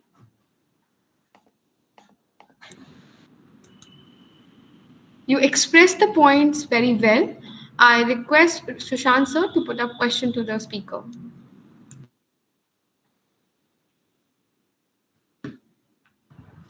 Well, you have presented various issues related to the, the, the topic that we are discussing today, that we are debating today, definitely.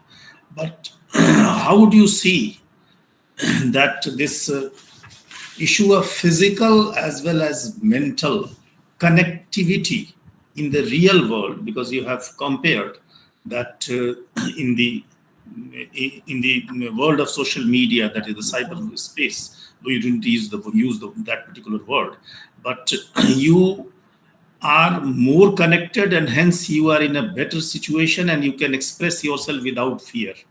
Okay, why do you think that in physical space we have fear? Why should there be any fear even in physical space? Physical space, people, like, as human beings, we have a tendency, like if I'm speaking, somebody is judging me. That is the normal tendency that people have. That is in human nature. So if we talk about social media, if we want to express something, and on platforms like Quora, on platforms like Reddit, you can log in as a guest. You can log in without your name, and you can express your views without the fear that somebody is going to judge me, somebody is going to attack me for my opinions. So that is why I think that being anonymous, and this the feature of anonymity that social media offers to us, we can harness it and use it in our benefit, instead of being constantly fearing the judgment that other people could eventually pass in offline settings. That's what I believe. But even in physical space, the judgment might be there. Here also judgment is there. People are being trolled on the basis of judgments. But in physical space, you have a limited one-to-one reaction. So why should you presume that there is a fear? So because, as I mentioned, human nature, when we're talking one-on-one, we are willing to know that person better. And if we speak something and then we think, oh, I think that other person didn't like that, then we would say, I wasn't able to foster a relationship which I would have been able to if this person was online. If I was addressing the masses altogether on a social media platform, I would think that, okay, I've expressed my opinion. Now, some people might like it, some people might not. But if we're offline and we're talking one-to-one, we still have that constant thought, if this person doesn't like me, what will I do? That is a basic human nature. So you intend to say that there is lesser civility, possibility of lesser civility in physical space communication. Not always, but it depends from person to person. It's subjective. Like, if I'm a person, I would say that sometimes it is, sometimes it's not. It depends on the event, it depends on the person you're talking to, it depends upon the situation. So the same is true for cyberspace also. Cyberspace, again, there's a lot of masses we are talking to. There's not one person that we're addressing and then we're thinking if this person will like me or not. So that is the difference. There's masses versus there's this one individual person that we're trying to interact. So which one leads to mental issues? See, leading to mental issues, it's both of them. I would not be in favor, because I said social media is not the only triggering factor. It is one. It is 2% of the problem. But both of them, as I said, according to the situation, if you're going for an offline interview, it could, if you didn't perform well, it could be a toll on your mind. If you are online and someone cyberbullies you, if someone is posting things directly against you, it could lead to a mental breakdown. So again, it's subjective. It depends on the person, depends on the situation. Okay, fine. Thank you. Thank you, sir. Thank you so much, sir. Thank you so much, sir. The most successful event is the one that achieves our goals and exceeds our expectation. This was our last speaker, and with this, we end our debating session.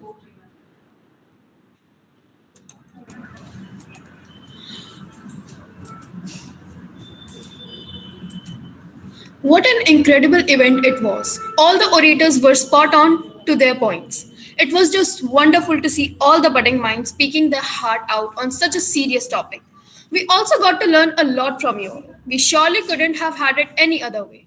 I'm extremely thankful to our patient audience who have shown their keen interest in today's event. Over to you, Manjari.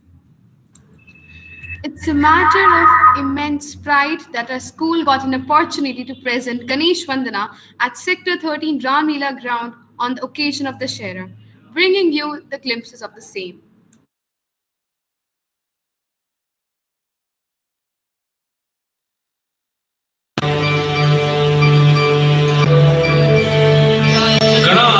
Ganpati Ganesh लंबोदरसु भुजाचार पितनंत चंद्रमांगलाज राजे ब्रह्मा विष्णु महेश सारदे धुरपद गावे अति विचित्र गणनाथ आज मृदंग बजावे मृदंग बजावे मृदंग बजावे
कोई शरणागत आवे संतति संपत्ति सब ही भरपूर पावे।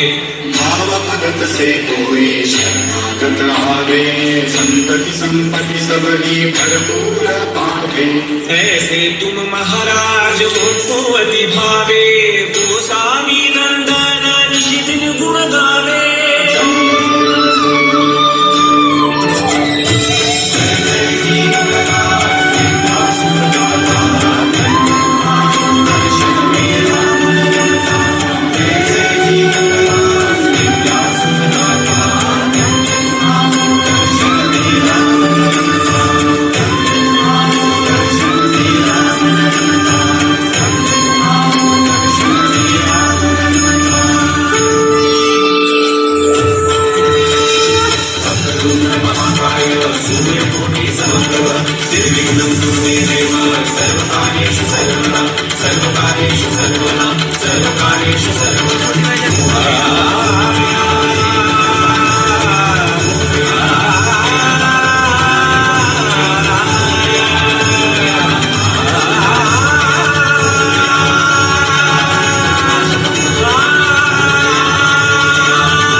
What a wonderful performance it was by our students.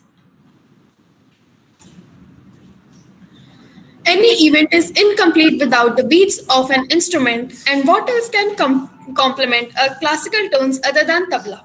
Being the most integral part of Indian classical music, tabla has got its melody, and today we have got to present you all with a glance of it.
It was surely a mesmerizing performance.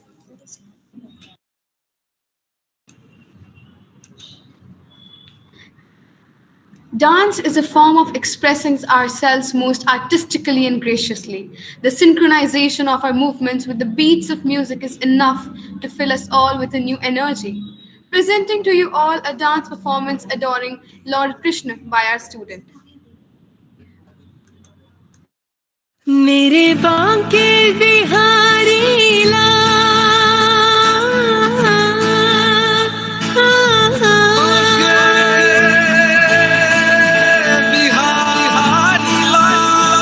मेरे बांके बिहारी लाल तुम इतना ना करियो श्रृंगार नजर लग जाएगी नजर लग जाएगी मेरे बांके बिहारी लाल तुम इतना मत करियो श्रृंगार नजर लग जाएगी नजर लग जाएगी मेरे बांके बिहारी लाल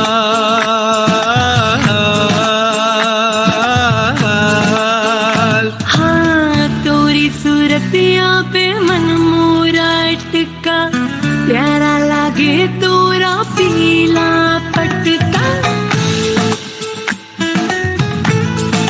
हाँ तोरी सूरतिया पे मन मोरा अटका प्यारा लागे तोरा पीला पटका तोरी सूरतिया पे मन मोरा अटका प्यारा लागे तोरा पीला तोरी टेढ़ी मेढ़ी चाल तोरी टेढ़ी मेढ़ी चाल तुम इतना ना करियो श्रृंगार नजर लग जाएगी नजर लग जाएगी मेरे बांके बिहारी लाल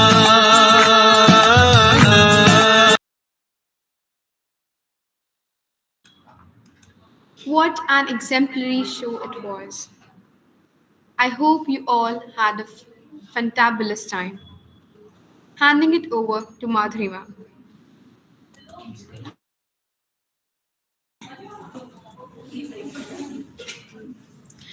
Thank you, Manjiri.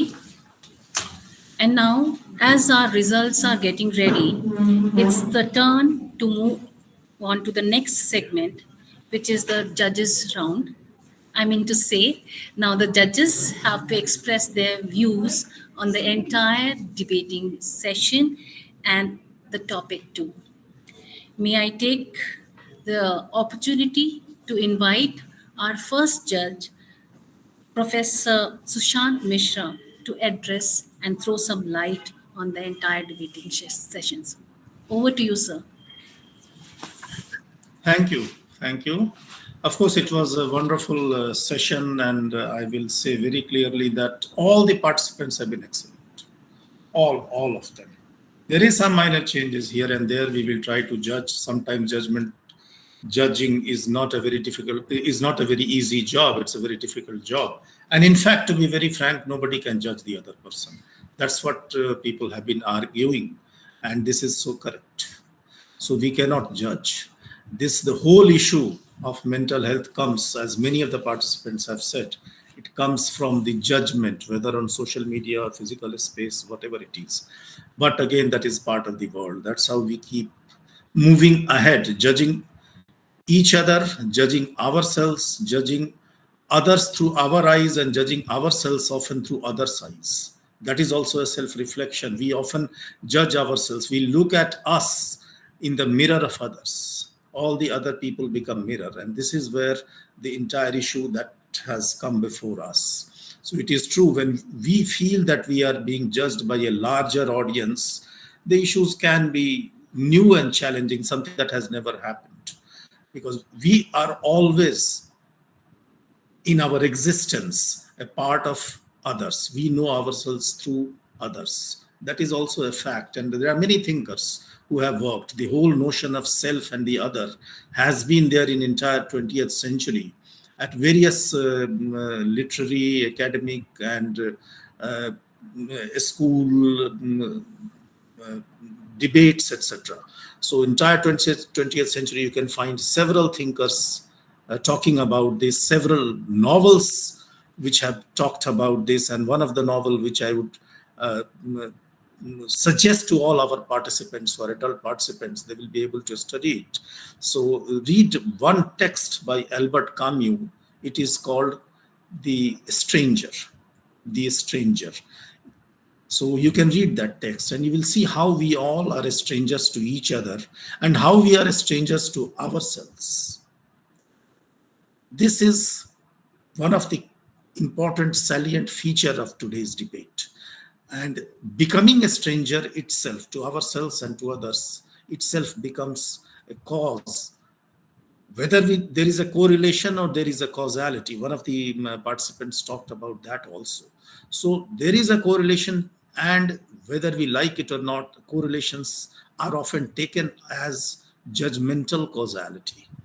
We often try to think in that way. That is how the human mind creates patterns. The patterns are there, but through the patterns, we try to arrive at conclusions. So all the participants have been brilliant in their pattern, in their structure, in their diction, in their fluency, in their expression. And one important thing, all the participants have been very confident. There I found no difference at all in terms of confidence, which is one of the criteria of judgment. And that's where I liked the debate the most, that all our youngsters, of course, our participants are youngsters to me, though I would love to be younger at heart, as all our participants are there. Their presence made me younger today. So at the level of confidence, I loved all the presentations, and all of them have been brilliant. All. Whatever their arguments have been, sometimes there have been lesser and better structures. So structuration and all that we keep learning in our life. Diction has been excellent, and at the level of confidence, they all have been excellent. And that is where I wish them good luck in all the endeavors and all, not only this debate. I'm sure with the confidence that they have, they are going to be the great citizens tomorrow. They are already on the verge of becoming the adult citizens capable of voting. So I have full faith in the generation that I see, whether mental issues or whether social media. I'm sure all of you are able to cope up with all the stress that you have discussed, with all the tensions in life that you have discussed. And that's what life is all about. We keep adjusting to all the changing requirements and all the changing situations. So brilliant debate. I'm very happy to be a part of this. And my good wishes to all the young participants. Very best wishes. Thank you. Thank you, sir. Thank you for blessings, your wishes, and your golden words. I'm sure I still remember the name you have taken in your in your speech, the stranger, I suppose, the stranger you said. Yes, definitely, we'll go through that. Yes, it is And written by Camus, Camus. okay, That is how. So okay. Albert Camus, you can find it. Definitely, sir. Definitely. And I'm sure you all must have had a tough time judging our debate. And as you said that almost all the orators were excellent. They were very confident, and they expressed as if, they were so smooth and fluent in expressing their thought that it was like, it was coming from within. So yes, very truly said. And now we move on to our second judge, Mrs. Rohini Bhatt, ma'am. So may I request her to express her views? Over to you, ma'am. Yeah. Yeah. Good afternoon, all. I'd like to begin with agreeing to what Mr. Mishra said. Confidence, the confidence of the speakers. I mean, that was very heartening to see because, as he said, it also makes me very hopeful of our future. And the future is in the hands of these people who are so confident of approaching issues or dealing with the situations with so much of faith in themselves and confidence. So, congratulations to all the participants in that department. Definitely. Now, coming to the issue itself, the topic itself, again, having been a student of literature, I have read all of Camus, and that was the novel that came to my mind too when I was listening, The Stranger. And the thought that it triggered was, are we alienating ourselves further through social media, or is it bringing us together? I mean, I would definitely like to go back and read Camus. It's been years I've read, but then, yes, I mean, what is this social media doing to us, bringing us together or alienating further? I mean, what I'm happy about is that the whole debate has raised these questions. I mean, it need not give us answer. It's for us to look for answers, because the very fact that it has provoked so much of thought.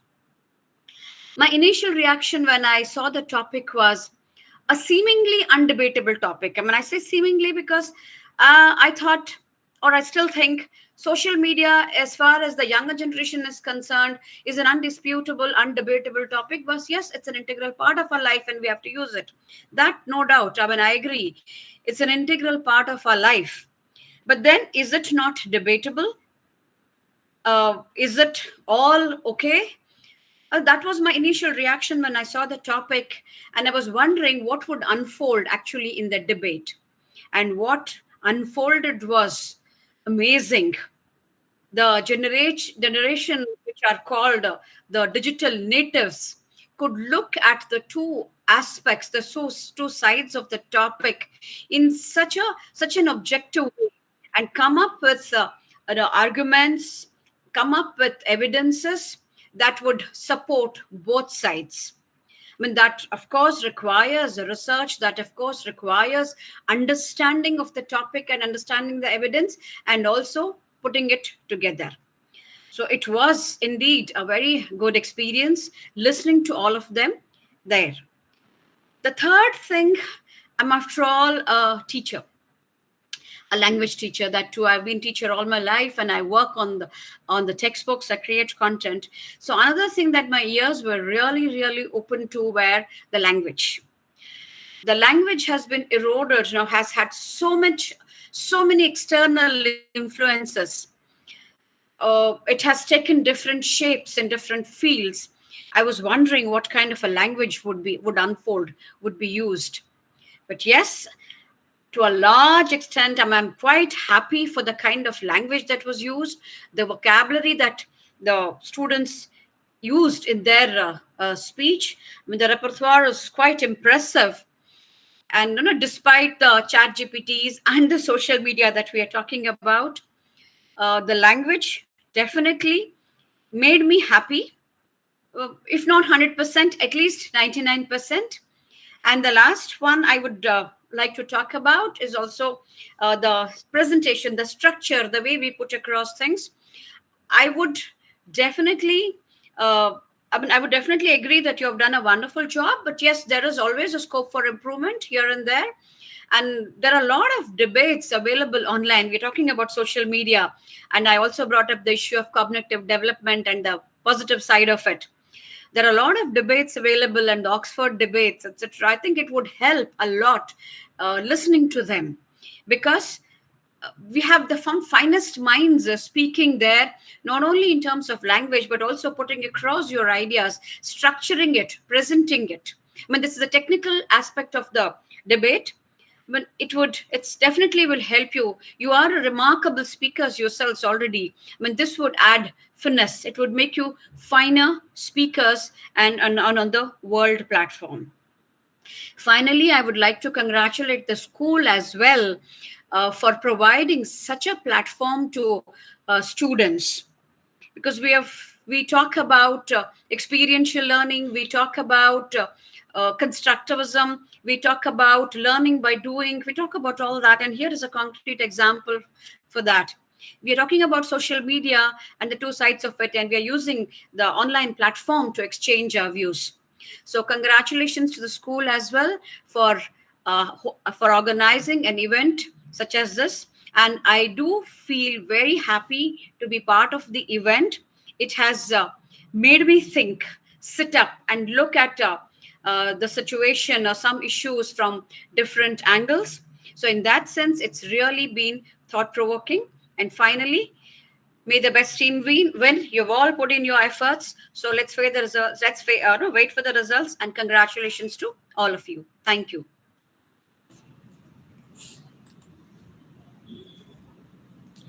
Thank you, Rohini ma'am, for putting up so nicely for our debaters.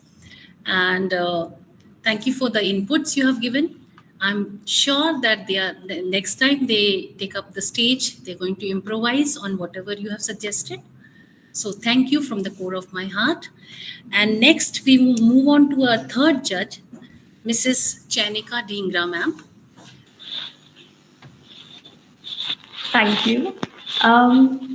Hello, everyone. I right now feel immense pleasure as I extend my thanks to the management of Vishwa Bharati Public School to invite me as a panel to the occasion on Shri S.N Ganju Memorial Interschool Debate Competition. I feel extremely well informed right now and knowledgeable right now to learn so much from all the confident and well presented, and such good content that the participants have used, and also from my fellow experienced judges, specifically on the impact of social media on our mental health.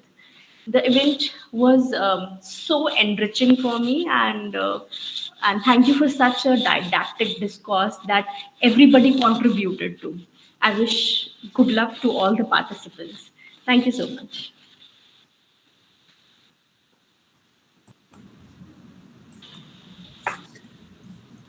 Thank you, Chanika ma'am, for your wishes and for your blessings. One thing I would say that it gives me a great feeling of happiness that you all have enjoyed the debating session.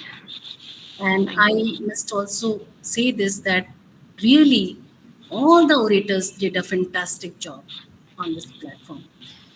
I regret to state that one of the fourth judge, due to some prior engagement, he has left the meeting and he has gone there.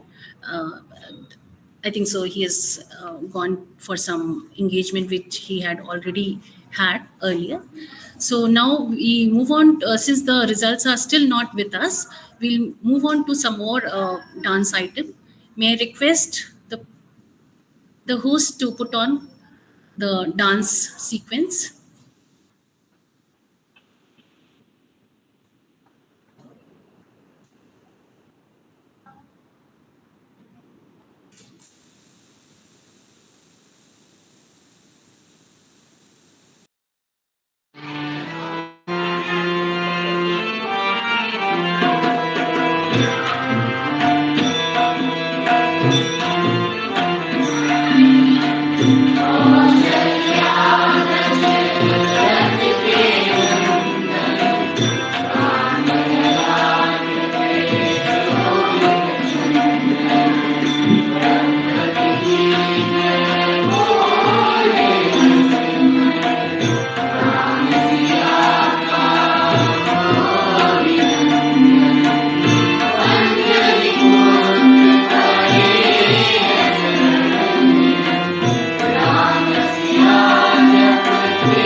Well, that was not a dance presentation. It was a beautiful rendition by the students of our school. And now to proceed further, I hand over the mic to Manjari. Our hearts danced on that beautiful presentation. So it was a dance presentation. Thank you. Yeah, thank you for elaborating that way.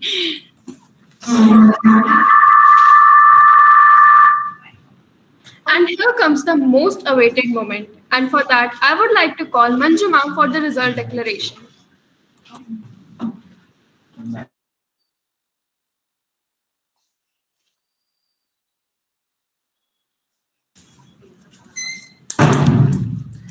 Thank you, Manjari, for the honor. I really enjoyed the entire session, and it was amazed at the amount and the quality of work the teams have put into their presentation. Everyone who took part has much to be proud of. We are having young debaters who will lead the nation by their vision and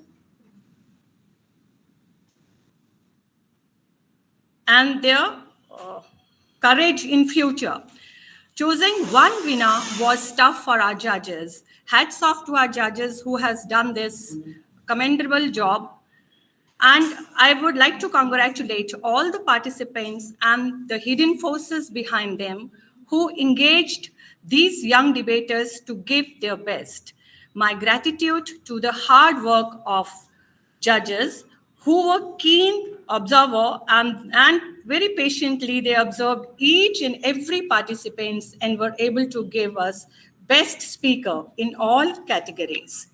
I took this privilege to announce the result, which is as follows. The best speaker for the motion is the code number H1, that is the Indraprasth School.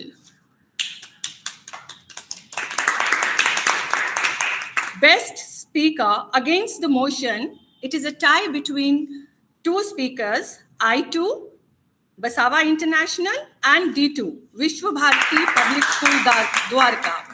And the best team goes to the school code I. All the best to all of you. And I'll hand over the mic to Manjari. Thank you very much.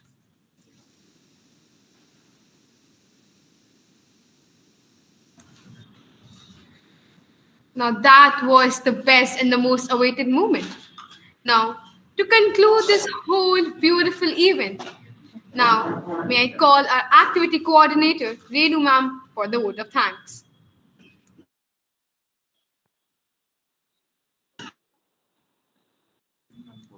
Good afternoon. Gratitude is not only the greatest of virtues, but the parent of all the others. As activity coordinator, now it's time for me to propose vote of thanks. It has been such an honor for all of us to be a part of this wonderful event.